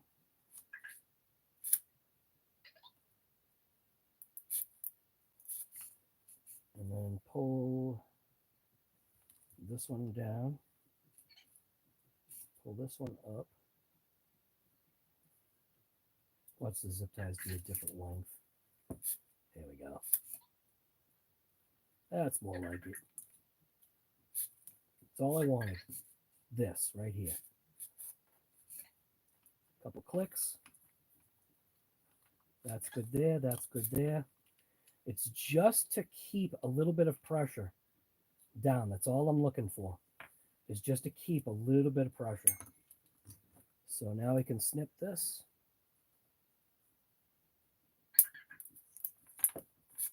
Snip this. Snip this. Boom. Done. Okay. So there we go. There's a power module all set and ready to go. I'm pretty sure the servo is where it should be, but like I had said, I'm still going to power it on again just to make sure. What, you want to go out? You should have been like already out. Go ahead. You go out. I don't care. You can break your tail. Go. No, goodbye. Hey, you want to go? No? Hey, whatever. All right. Boy, this turned into something. Okay. Yeah, Earl is cringing in the corner right now. Why? Because we're going to electrify it? All right. Electrification. Put the radio in the on position. Take the switch. We're going to flip the switch. And this is going to tell us if our wiring job worked. Ah, what do you hear, huh? What do you hear? Love it. Happy. I am now happy.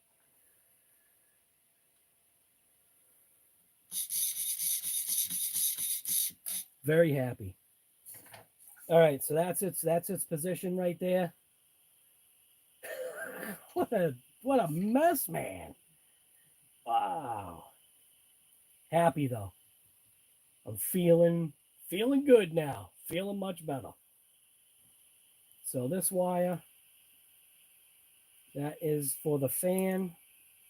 This wire is going around there to mount that. Go ahead and shut this off. How many teeth was this? Dude, I don't know. It looks like a good amount. I don't know if I've got a... Oh, wait a minute. I've got my EXB down here. This will tell me.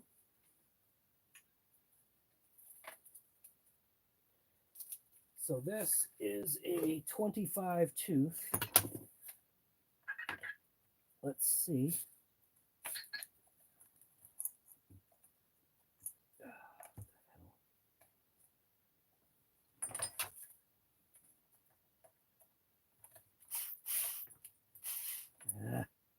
Come on, dude.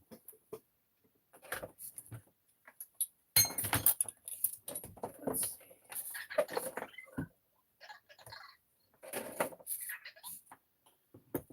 Pliers.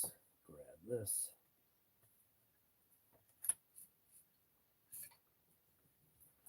Pull this off.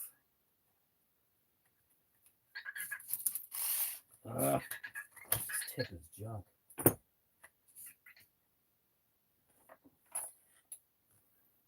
Happy little accidents. There you go, guys. Got some Bob Ross going on here. There are no mistakes. It's all just happy little accidents. Oh, dude. Nah, it's all mistakes here. And that would be a no. This servo horn does not fit. 25 tooth.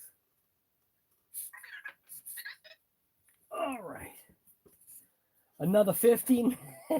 Yes, I'll agree with you. It's fine, guys. Another 15-minute job completed in 2 hours. All right. Because I want to make sure that didn't go anywhere. We'll temp fade again. Happy. We'll keep it powered. Put that on, facing straight up. We're good to go. I think that's how it was, right? You know what I should check? I should check the car. So if I check the car will make sure that I put that in the right position, because I can't remember if it was offset or not. And it looks like it was in the fully upright position. So we're good to go on that. So I know we're good here. Go ahead and switch this off again.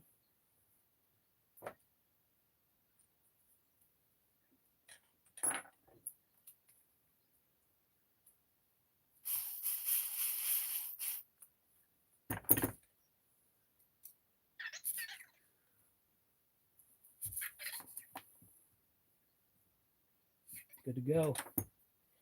All right. All of that could have been averted if I just didn't waste my time trying to swap an ESC that did not need to be swapped. What a mess, dude. Look at that. And the switch goes right in the factory location. Gotta love it. It was made for a 6S ESC. It just watch out for your wires. Look, we're just poking a screwdriver through. All right. So what I'm doing now is I'm just checking wire length. I'm going to pull wires through that I know can be pulled through. Give a little bit of a tug on this. Try to just clean up the wiring here. Stuff it all down inside the box. I think we're looking good right there. That looks good. That wire's coming around. This will be a nice little pigtail for the fan wire, for the motor, which is on the 3rd channel. So does that mean that I will have to remember? That's a good question, dude. That's something I didn't think about. Is it just going to receive power because this is the signal? I didn't think of that. I didn't think of that. Uh-oh. Oh, no. I didn't think of that. We got to run the fan in reverse.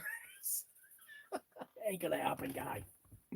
All right, let's just plug this fan in to make sure this fan's got power.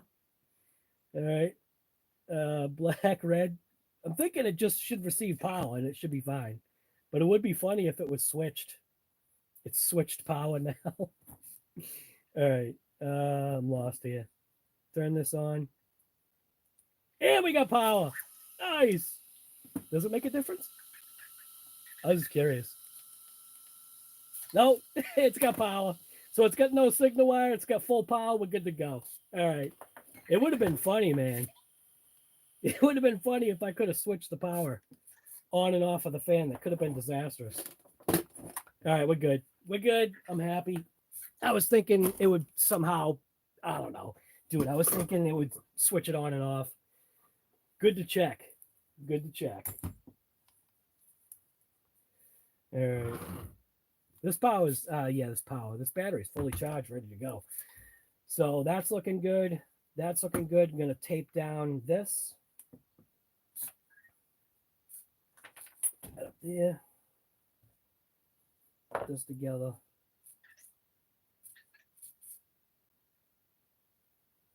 This goes for that servo horn.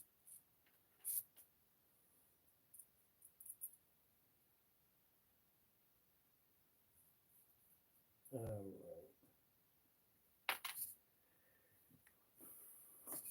Good there, good there.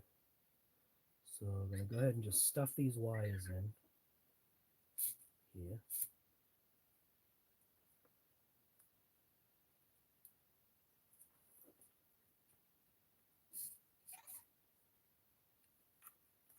That. So we've got an extra wire in here that we didn't have before, and it looks like there's plenty of room. So we're good there. Go ahead and take my seal for this location. Put this back on.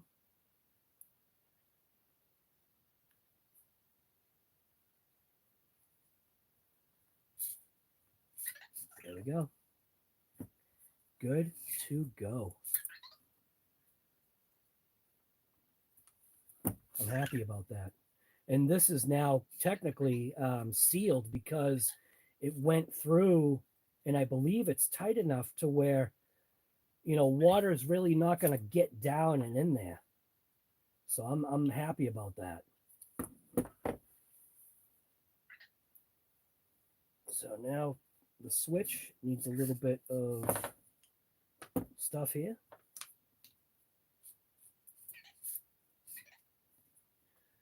So I'll just put it on there like that.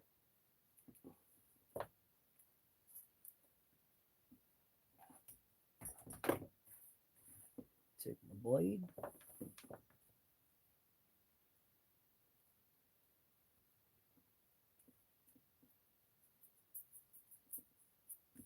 Ooh, watch out for your fingers. Watch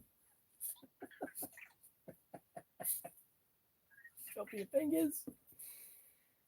And we'll cut it off this way. Watch out for your knuckles. Good to go. Don't cut the wire, dude. If I cut this wire, I'm fusing that together. Except it's got the stupid signal wire on it too. Yeah, we didn't cut that wire. I think we're good. I don't think if this switch is a lot smaller, I think we would have some major issues. All right, so route this around here. Horrible. I'm glad it all worked out, but still. It always happens, man. See, in an edited thing, I could have edited all that out and been the superhero that does everything perfect. All right. So now we're going to mount the switch. Just like that. I'm happy with that. Mounted down nice. Factory location. On, off. And be able to hit that wire thing there. Turn this. That's the other thing too. This does not have an audible sound. Doesn't have a beep to let you know, so you end up killing your batteries. All right. Let's clean up a little bit. Appreciate it, man. I love my channel too. I love the people that show up. The majority of the people that are here that show up is what kind of makes it cool. We don't have any pieces of garbage. So here we go. Don't forget, at some point, the RC Guy Garage soldering station will be back in stock. The price is $499.99. It's a value. That's value pricing. So this was all caused by this. So swapping in a 6S ESC onto the WAV Racing thing here. And when I was wanting to, I just used stick tape, but then I wanted to just have a little bit of tension from a zip tie is what caused my issues. Now the zip ties can go right through the factory holes, which is great. Comes right around the back of the servo. You could stuff it in there. The problem is that one of these pockets, and for some reason I was thinking was the other side, one of these pockets houses the wires for the servo. Well, when you're trying to feed the stupid zip tie through the hole and you're looking in the hole thinking, oh, it looks like the hole has a piece of plastic in the way.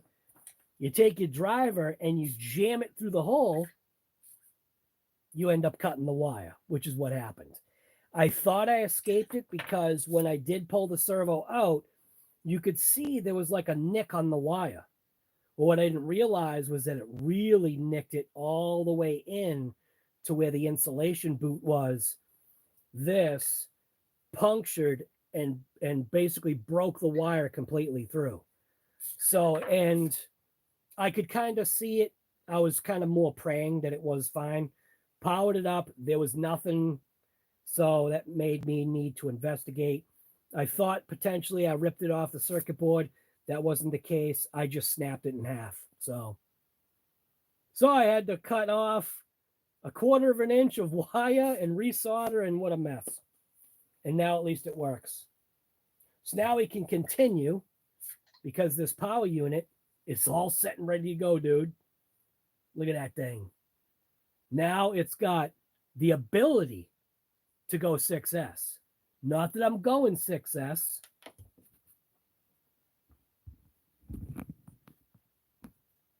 What the heck? Not that I'm going 6S, but there I am. I'm going to try 6S on this. Provided I can get a 6S pack, which I do believe I've got a pack that's small enough to fit in there.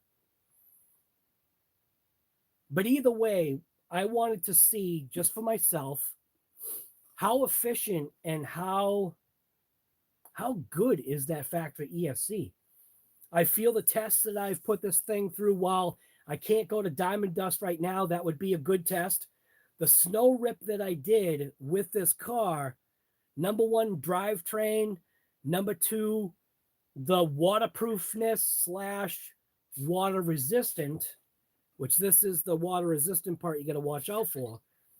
The receiver is not waterproof. The servo is waterproof. The receiver is water resistant. The ESC is obviously waterproof because that thing was encapsulated by snow. So I feel the extra weight, I want to say, like, I'll say 90%, but it's probably not an actual 90%, that I was full throttle on paddle tires with snow resistance all over the place. So number one, it stressed the ESC, it stressed the motor, it stressed the gears. The entire drivetrain got stressed because it was carrying snow load and trying to push at the same time. And it didn't once exhibit any kind of an issue. So this ESC, while you can't get into its programming yet, I tried all of my programmers just to see, because you always want to see, can I adjust punch? Can I increase the brake? Is it possible for me to take this ESC and maybe put it into something else? You know? Now it's got 6S power, brand new Hobby Wing. This is a Hobby Wing ESC. 150 amp. So the question is how good was this? How good is this ESC compared to 150 amp ESC? Is the transition of power still going to be smooth? I feel I've got enough driving behind this. You know what I'm saying? I feel like I've got enough driving in different various things or different various locations. Speed jump, we're going to take it to the speed jump. You know what I didn't do? I didn't weigh the ESC. Well, I ain't taking it apart now. That's what I forgot, dude. I knew I was forgetting something. I was going to weigh the ESC to see how much heavier it was. It doesn't feel like it's that much heavier. And in reality, as far as upsetting the car and the balance of weight, we already do it. We already screw things up by throwing 100,000 milliamp packs into something that should really only take a 5300. I am a Buddy RC affiliate for these particular cars. If this is something that you want to get, I will get a kickback. The link should be down in the description. If it's not, just go to one of my other videos. It should be up at the top. And like I said, I'll get a little bit of a kickback. It doesn't cost you anything extra. It just, I don't know why they do affiliate links. I mean, it gives me a couple bucks. Doesn't cost you anything. It's like it takes money away from them. It's weird. But I guess it's for sales. And like I said, I am all in on this car. The next thing is people are going to talk about, well, what about upgrades? What do you need to upgrade, dude? Other than gearing, what do you need to upgrade? Tires, wheels, maybe shocks? I don't know. The rest of it, I have no idea. We're going to find out. I like what I'm seeing with this, and like a bunch of people said, was at some point, all these other manufacturers, Ford, Chevy, Dodge, all these other manufacturers were the new kid on the block. And this one is the new kid on the block, I think, pulling from experience. You can hear her wine bagging. pulling from experience of other companies and making it like their own, because some people were saying, oh, this is an Arrma knockoff. Dude, no, it's not. I mean, at what point does any RC or any product you have somehow visually look like it's just a knockoff? It's not. I've been saying if one of these Chinese manufacturers, or however this is working, this is supposed to be Janine. This is supposed to be German engineered or German kind of whatever, German designed. And I don't know. I wish I could tell you yes. I can only go by what I'm told. It's supposed to be German engineered or designed, and yes, it's made in China. It does share some.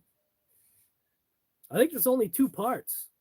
So when I got this car, I was going through like all of the stuff. When I was going through like parts and stuff like that, you could see like certain different things were like, man, what is that from? Like, and I'm not even going to tell you, but it does pull ideas and design elements from other manufacturers, which is good. There's also a big thing about being sued. So can a Chinese manufacturer get sued? Yes, they can. So they have to be careful with like patents and all this other stuff. And that's where, at what point does something become a patent infringement? Like, I got to let her in. I can't listen to her wine bagging for hours here. I know you hear my voice. You got to come in, but you want to be out.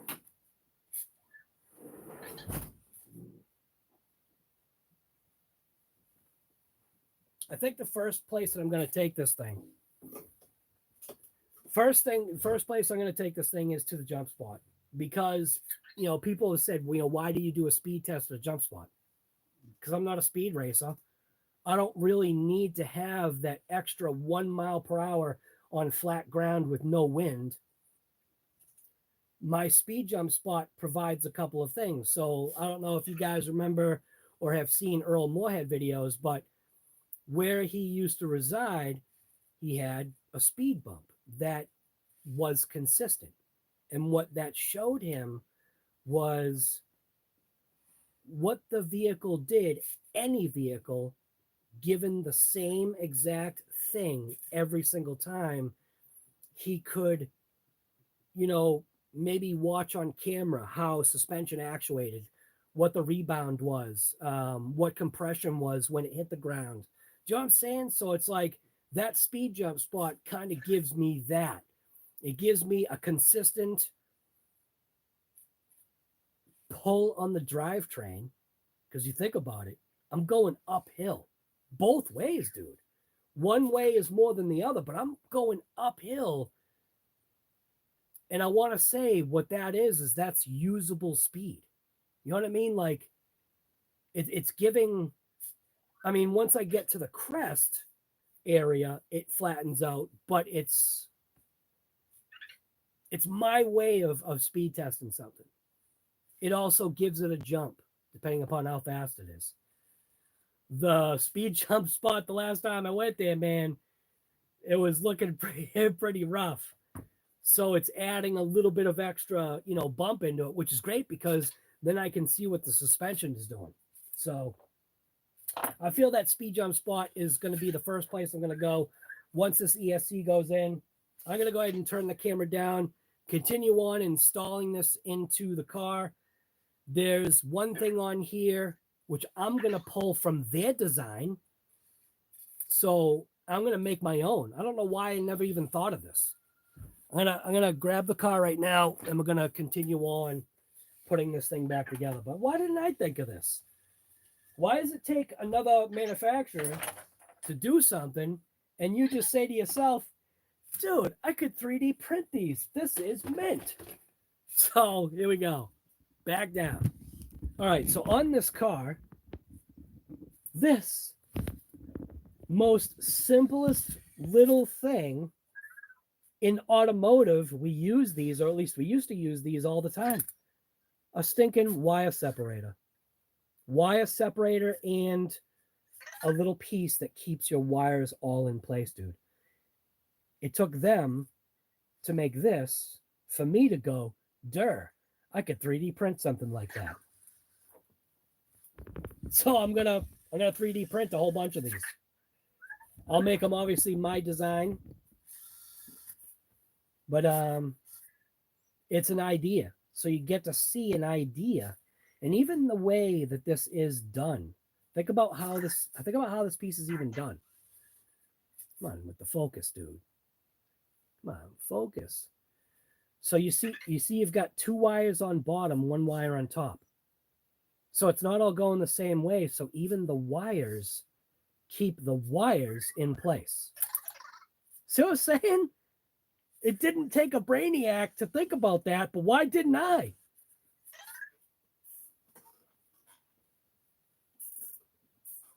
Yeah, I need a bag of blacktop. Yeah. Dude, listen, our taxes already pay for things to get fixed. So I know I ain't going to go fix that. Pay my own money that they already take just to fix something that they should be fixing themselves. I agree with you, but no, I don't agree. Tax money that is already out there should be taking care of that garbage. All right, so now we're going to go ahead and stick on this module. Get the screw. 3D print some vectors. Dude, where do you think? Oh, no, he lost his lift arm. Oh, where's his lift arm? Yeah, look at this. I did a long time ago. Dude, I already made all of his pots. Look at, I even made a bucket, dude. When I first started 3D printing stuff, I went nuts, dude. I went nuts with figuring out how to 3D print stuff. So he's got his bucket. He's got a new, looks like I'm going to have to throw on a new lift arm. I don't know what happened to his other one. But I 3D printed even these right here. I 3D printed, I started designing wheel covers. Different styles of wheel covers. I even did, look at this, dude. This is the Corvette. I made this one. This is the old Corvette wheel. You guys remember those? This is like the old Corvette wheel. I even did ones that had the Chevy symbol, which I'm not sure where it is now. I had one that had the Chevy symbol inside the hole. Like this is a wagon wheel, so you could still access the screw. I did some that were completely covered over. I don't know why I did that one. That one was kind of weird. I was just experimenting with CAD and all that stuff. So, yeah, I did vector pots. Right there.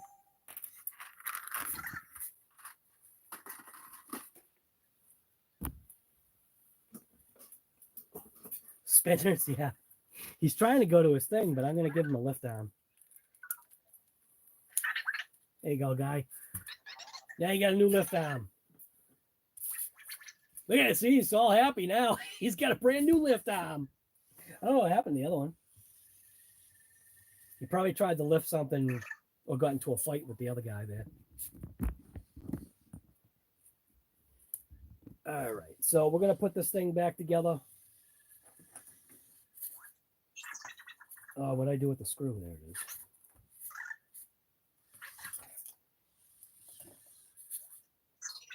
Yeah. Yeah, don't buy into the DDL junk. No, DDL's a garbage company, man.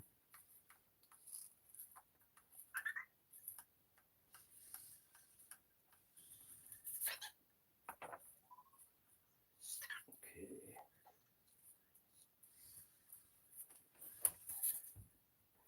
So this actually slots down into the front. So that little nose piece is. So I've got to make sure that I get this in there correct.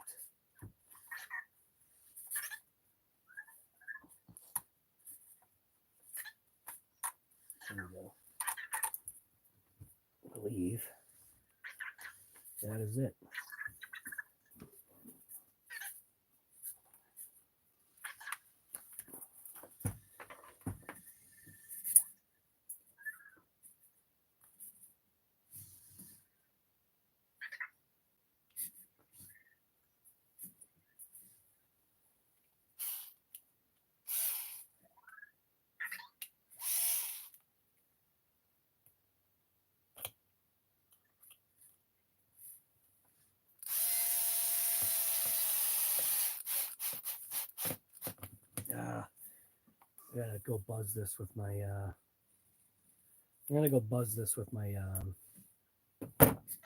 wheel. I gotta cut off a little bit. Keep stripping. Where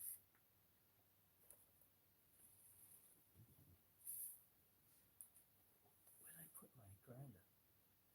I think my grinder's back in the garage. I got two of them. Usually I leave one in the shop, but I think I put them both in the garage.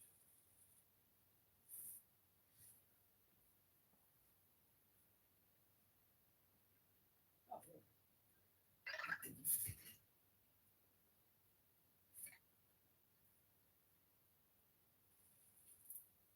So I'm just gonna give this a quick little touch here with my grinder.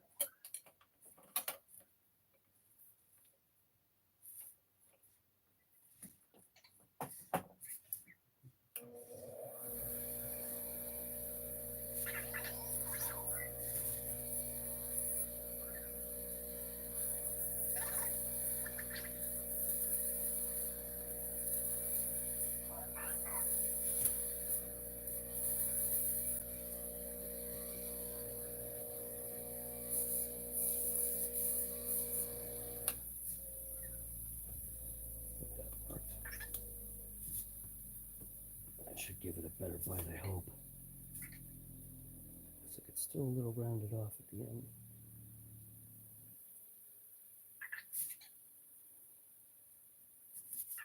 That seats in better. I think I might give it just another little touch on the end there.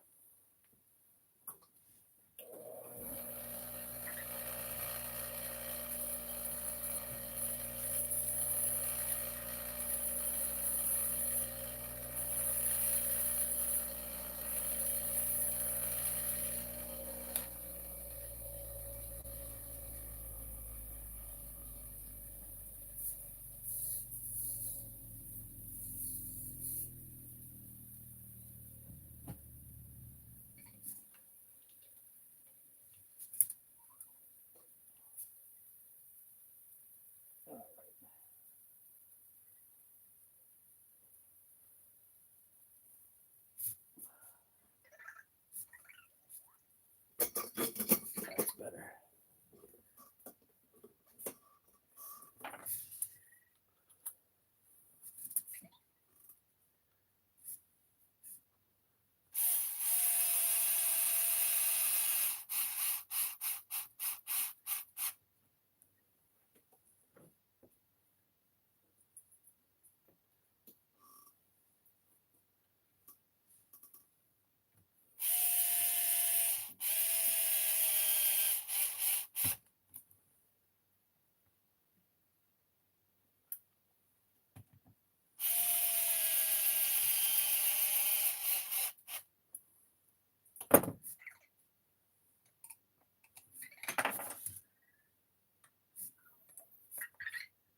No, I had to grind the tip off of the driver because it rounded off. These ones are mint. All right. It's the tape side, I think, too, right? Oh, you know, I didn't. So the other thing that I had done with this was when I had the motor out, I don't know if anybody saw. No, you didn't, because I put this together.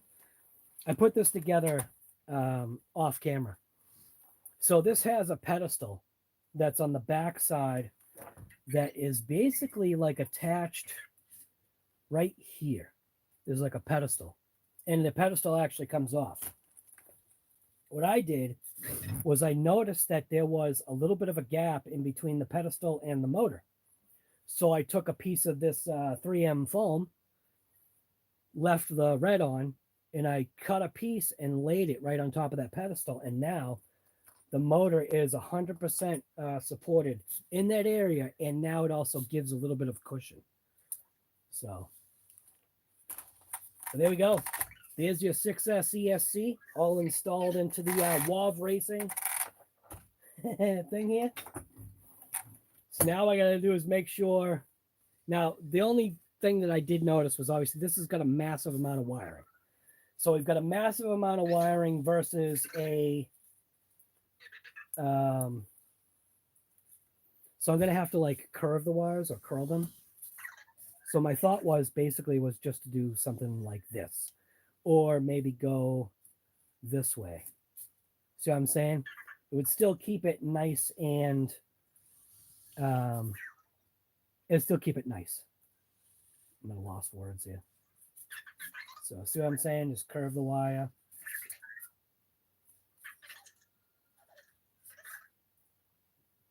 Like this. Get the yellow next. Hopefully this is all set for like motor rotation and all that junk. We'll find out. Find out soon enough. So go this way, curve it, bring it down, connect it up.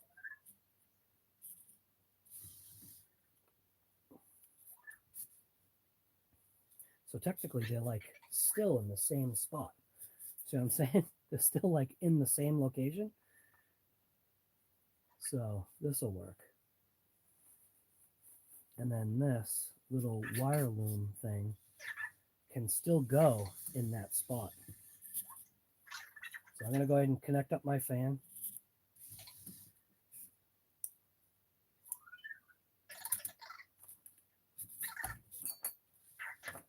Here I am talking about that little wire loom piece. Almost thought I lost it. So the way they've got it is they have the motor wire going underneath. They got this wire here, this wire on top of that, going down, and then that wire like that. And that keeps everything in line. I think it was further down, but whatever. Close enough. So it looks like we're good. It looks like we're good, man.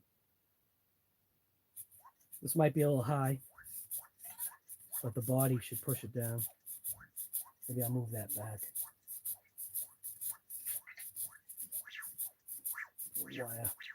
Wire holder separator thing. Mint.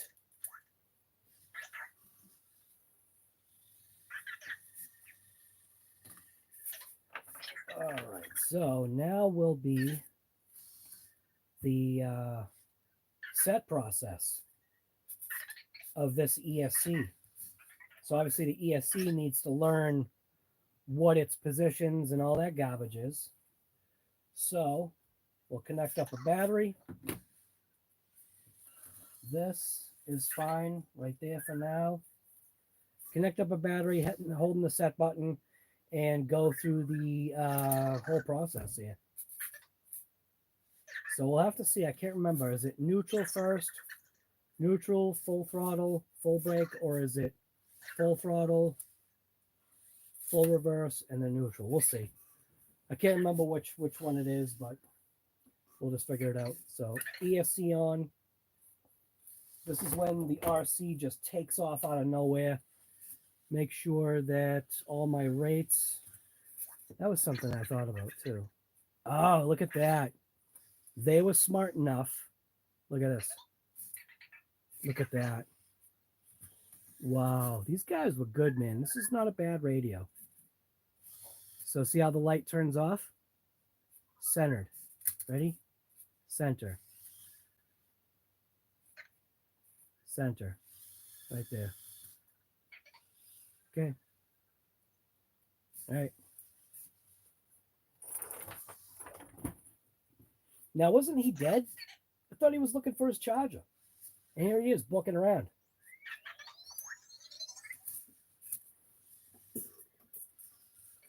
All right. Okay, here we go. Here we go. Ready? Boom! All right. I don't know why I'm scared here. Oh! I didn't want that. Okay. So we're good. You heard the motor's got some power. So I'm going to go ahead and hit the start, hold the set button, turn it on. So I can't remember, dude. Is it full throttle or is it neutral first? It'll tell me. All right, so it obviously is neutral first. Neutral, full throttle. Full throttle. Oh, wait a minute. I'm not paying attention. All right. Okay. Oh, crap. I gotta hold the set button. Turn it on. I think I'm gonna try neutral first. Full throttle. Full reverse. Okay, it says it's all set. All right, we'll see if the motor rotation is correct. And it is. Motor rotation is correct. So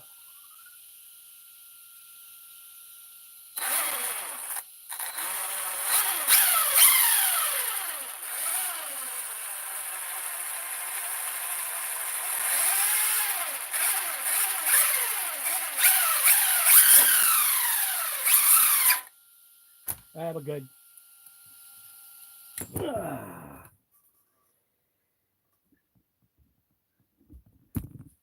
So there was your shop talking wrench.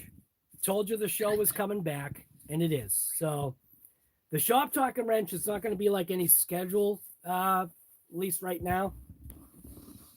With that, it's kind of one of those deals that, you know, I wanted to try to keep it towards that late night type of deal, but that doesn't always work for the entire planet. So if I've got like maybe like a day off and I'm down here screwing around with stuff, and that's how this kind of happened.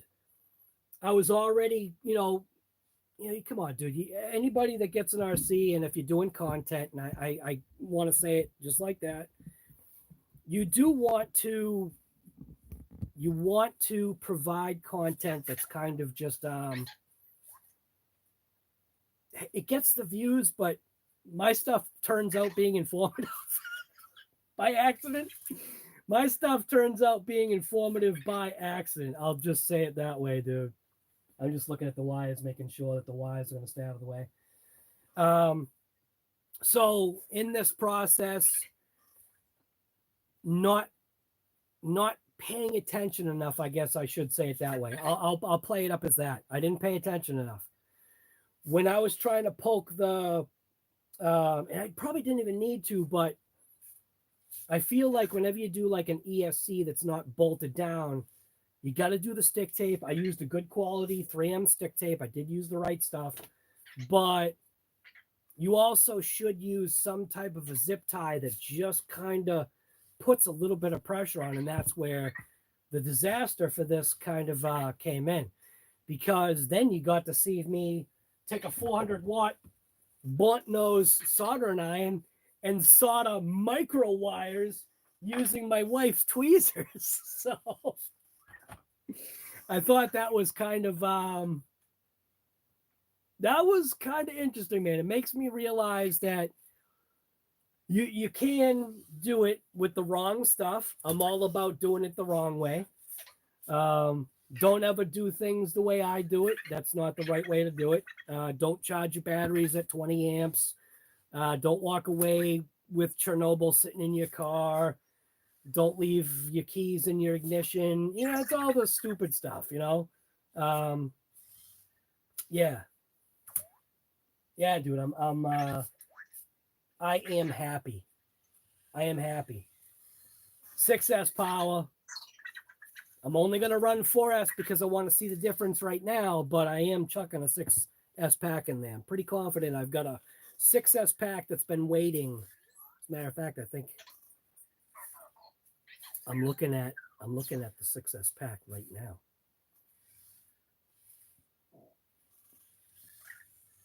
I'm not even going to tell you whether if it fits or not. But this ESC should provide, we'll see. Really, the test was, in my mind, it's not necessarily just trying to slam 6S into this vehicle. It is. That's the eventuality.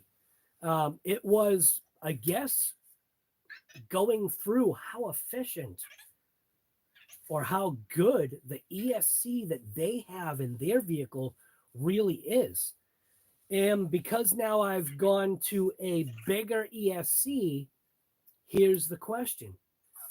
Is the bigger ESC, like there's all these things you need to think about. Is the ESC itself going to just consume more power, more fuel? Let's put it that way. Is this going to consume more fuel at idle? Okay. There's a lot of like little balancing acts that, like even talking with Earl, okay? And I never even thought of this. So for a little bit, he was actually looking at grabbing up another. I mean, maybe I'm putting this out here, and Earl doesn't want the information out here, but he can he can say something to me later. He was looking for another Mustang to start racing. Okay, so when we were talking, one of the things that I didn't even consider or didn't even think about was he was like, he wants a specific Mustang, an older Mustang. He doesn't want the hatchback because the hatchback is more weight. And while you wouldn't think like, oh, what's the big deal? Maybe you just skip a couple dinners and you'll drop that way. But I get it. So, the difference between, why are you whining? You're right there. The difference between having just hood sheet metal with the difference between glass and such a bigger surface area is a difference in weight. I'm not sure how much weight it is, but skip a couple dinners and maybe that's the weight. It's not really, it's probably a good amount. But it's like something that I never even thought of. Like, well, why do you want the trunk? It's like, dude, because the hatchback just weighs that much more. That way I don't have to miss a couple dinners and I can still race. So will this ESC, I don't think the weight is negligible because like I already said, we are already the ones that screw all that up. 9,000 packs versus a 53, which is what this thing should be running. Everybody wants runtime. You have to remember that if you want runtime, you got to pay for it in some way. You got to pay for it in price. You got to pay for it in weight. You got to pay for it in doing additional wear on your drivetrain, additional smashes to the concrete or the dirt or rocks, wherever you're landing on, where something like this is definitely way lighter. It doesn't run as long, but this battery didn't do bad, dude. This is the first time I've ever used Gen Aces. And, I've only, I think I've expended this pack once so far between all the packs that I've been running. But you have to realize, maybe not putting the, 100,000 milliamp pack in your car. Maybe that is the better way to go. Stop it with the runtime. Just know that you got to charge 2 packs and you'll still have fun. And you'll have batteries that might fit into other vehicles. So, yeah, that's my little dissertation. I think that's where, that's where this live ends. So this was Shop Talk and Wrench. This was that show that I used to have. But I'm labeling this, obviously, Shop Talk and Wrench 2024. This is episode 1. This is working on the WAV racing, swapping out the ESC specifically to see how good the factory ESC was over putting in a hobby wing. Now I can tune, but was it really necessary? No, it wasn't. What I did was completely unnecessary. It was, dude, it was completely unnecessary. I just wasted time. So anyways, hopefully you enjoyed this episode. If you haven't given it a thumbs up already, please do. If you want to share it, share it. If you don't, you don't. If you're not, that thing where you see the channel and get the notifications, you do you. If you're not notified, you won't get notified of when there might be a disaster that happens on the show, and I've got to fix that disaster. So, dude, that really was a disaster. I can't believe I stabbed the servo wire. Dude, I so was hoping that I didn't. I was just praying. And then when I hooked up the battery and it didn't work, I was like, oh crap, dude. But that's the stuff you'll see here, dude. You'll see real life stuff, man. It happens. Taking apart the motor mount here, realizing that, I'm going to have to go through a process of fire and penetrant to finally break free the glue that they put in here. And I think it's the same exact thing with the motor mount screws too. I think because that's all one unit, the dude putting stuff together just had a thing and was dipping screws in glue. And I think it's all the way through the entire threads. So it is going to be penetrant and heat to finally break that free. But that's also something that Arrma did. Arrma did that as well. So don't forget, this is the new kid on the block. They are learning. And if you want to be part of that process of, maybe getting, the first vehicle that they've got that's like this, I'm not afraid to have this, man. As a matter of fact, that I have two. So the Blitzkrieg video, that's going to be today. I actually have to film that today. So the Blitzkrieg video, that's going to be today. Yeah. I wouldn't be afraid to pony up and grab this. Are there limitations? Yes. There's definitely limitations with gearing, but that's also part of the reason why I wanted this motor mount off, was to see spacing-wise what can change. Is there a Red Cat gear, or will they come out with a gear to replace this? That's a see, it's messed up, because what I was thinking is if I got a bigger spur gear, I don't think that can happen. Can't have a bigger spur gear unless you slot the chassis. That's the other thing too. I do want to see how much more debris got inside. It's not going to be a lot because, that was all snow rip. So, but the question is, it's always trying to make it go faster. So you obviously know if you put in a bigger pinion, you can potentially go faster. The way they've got this vehicle set up, it is specifically designed how they've got it designed. 13-tooth pinion for the bigger wheels of the Blitzkrieg, 16-tooth pinion for this vehicle, which runs the smaller buggy wheels. So I get it. It's just, is there a way to fit something different? And not being able to crack that case without going through an hour-and-a-half process of heat and penetrant, that's the part it's going to be rough.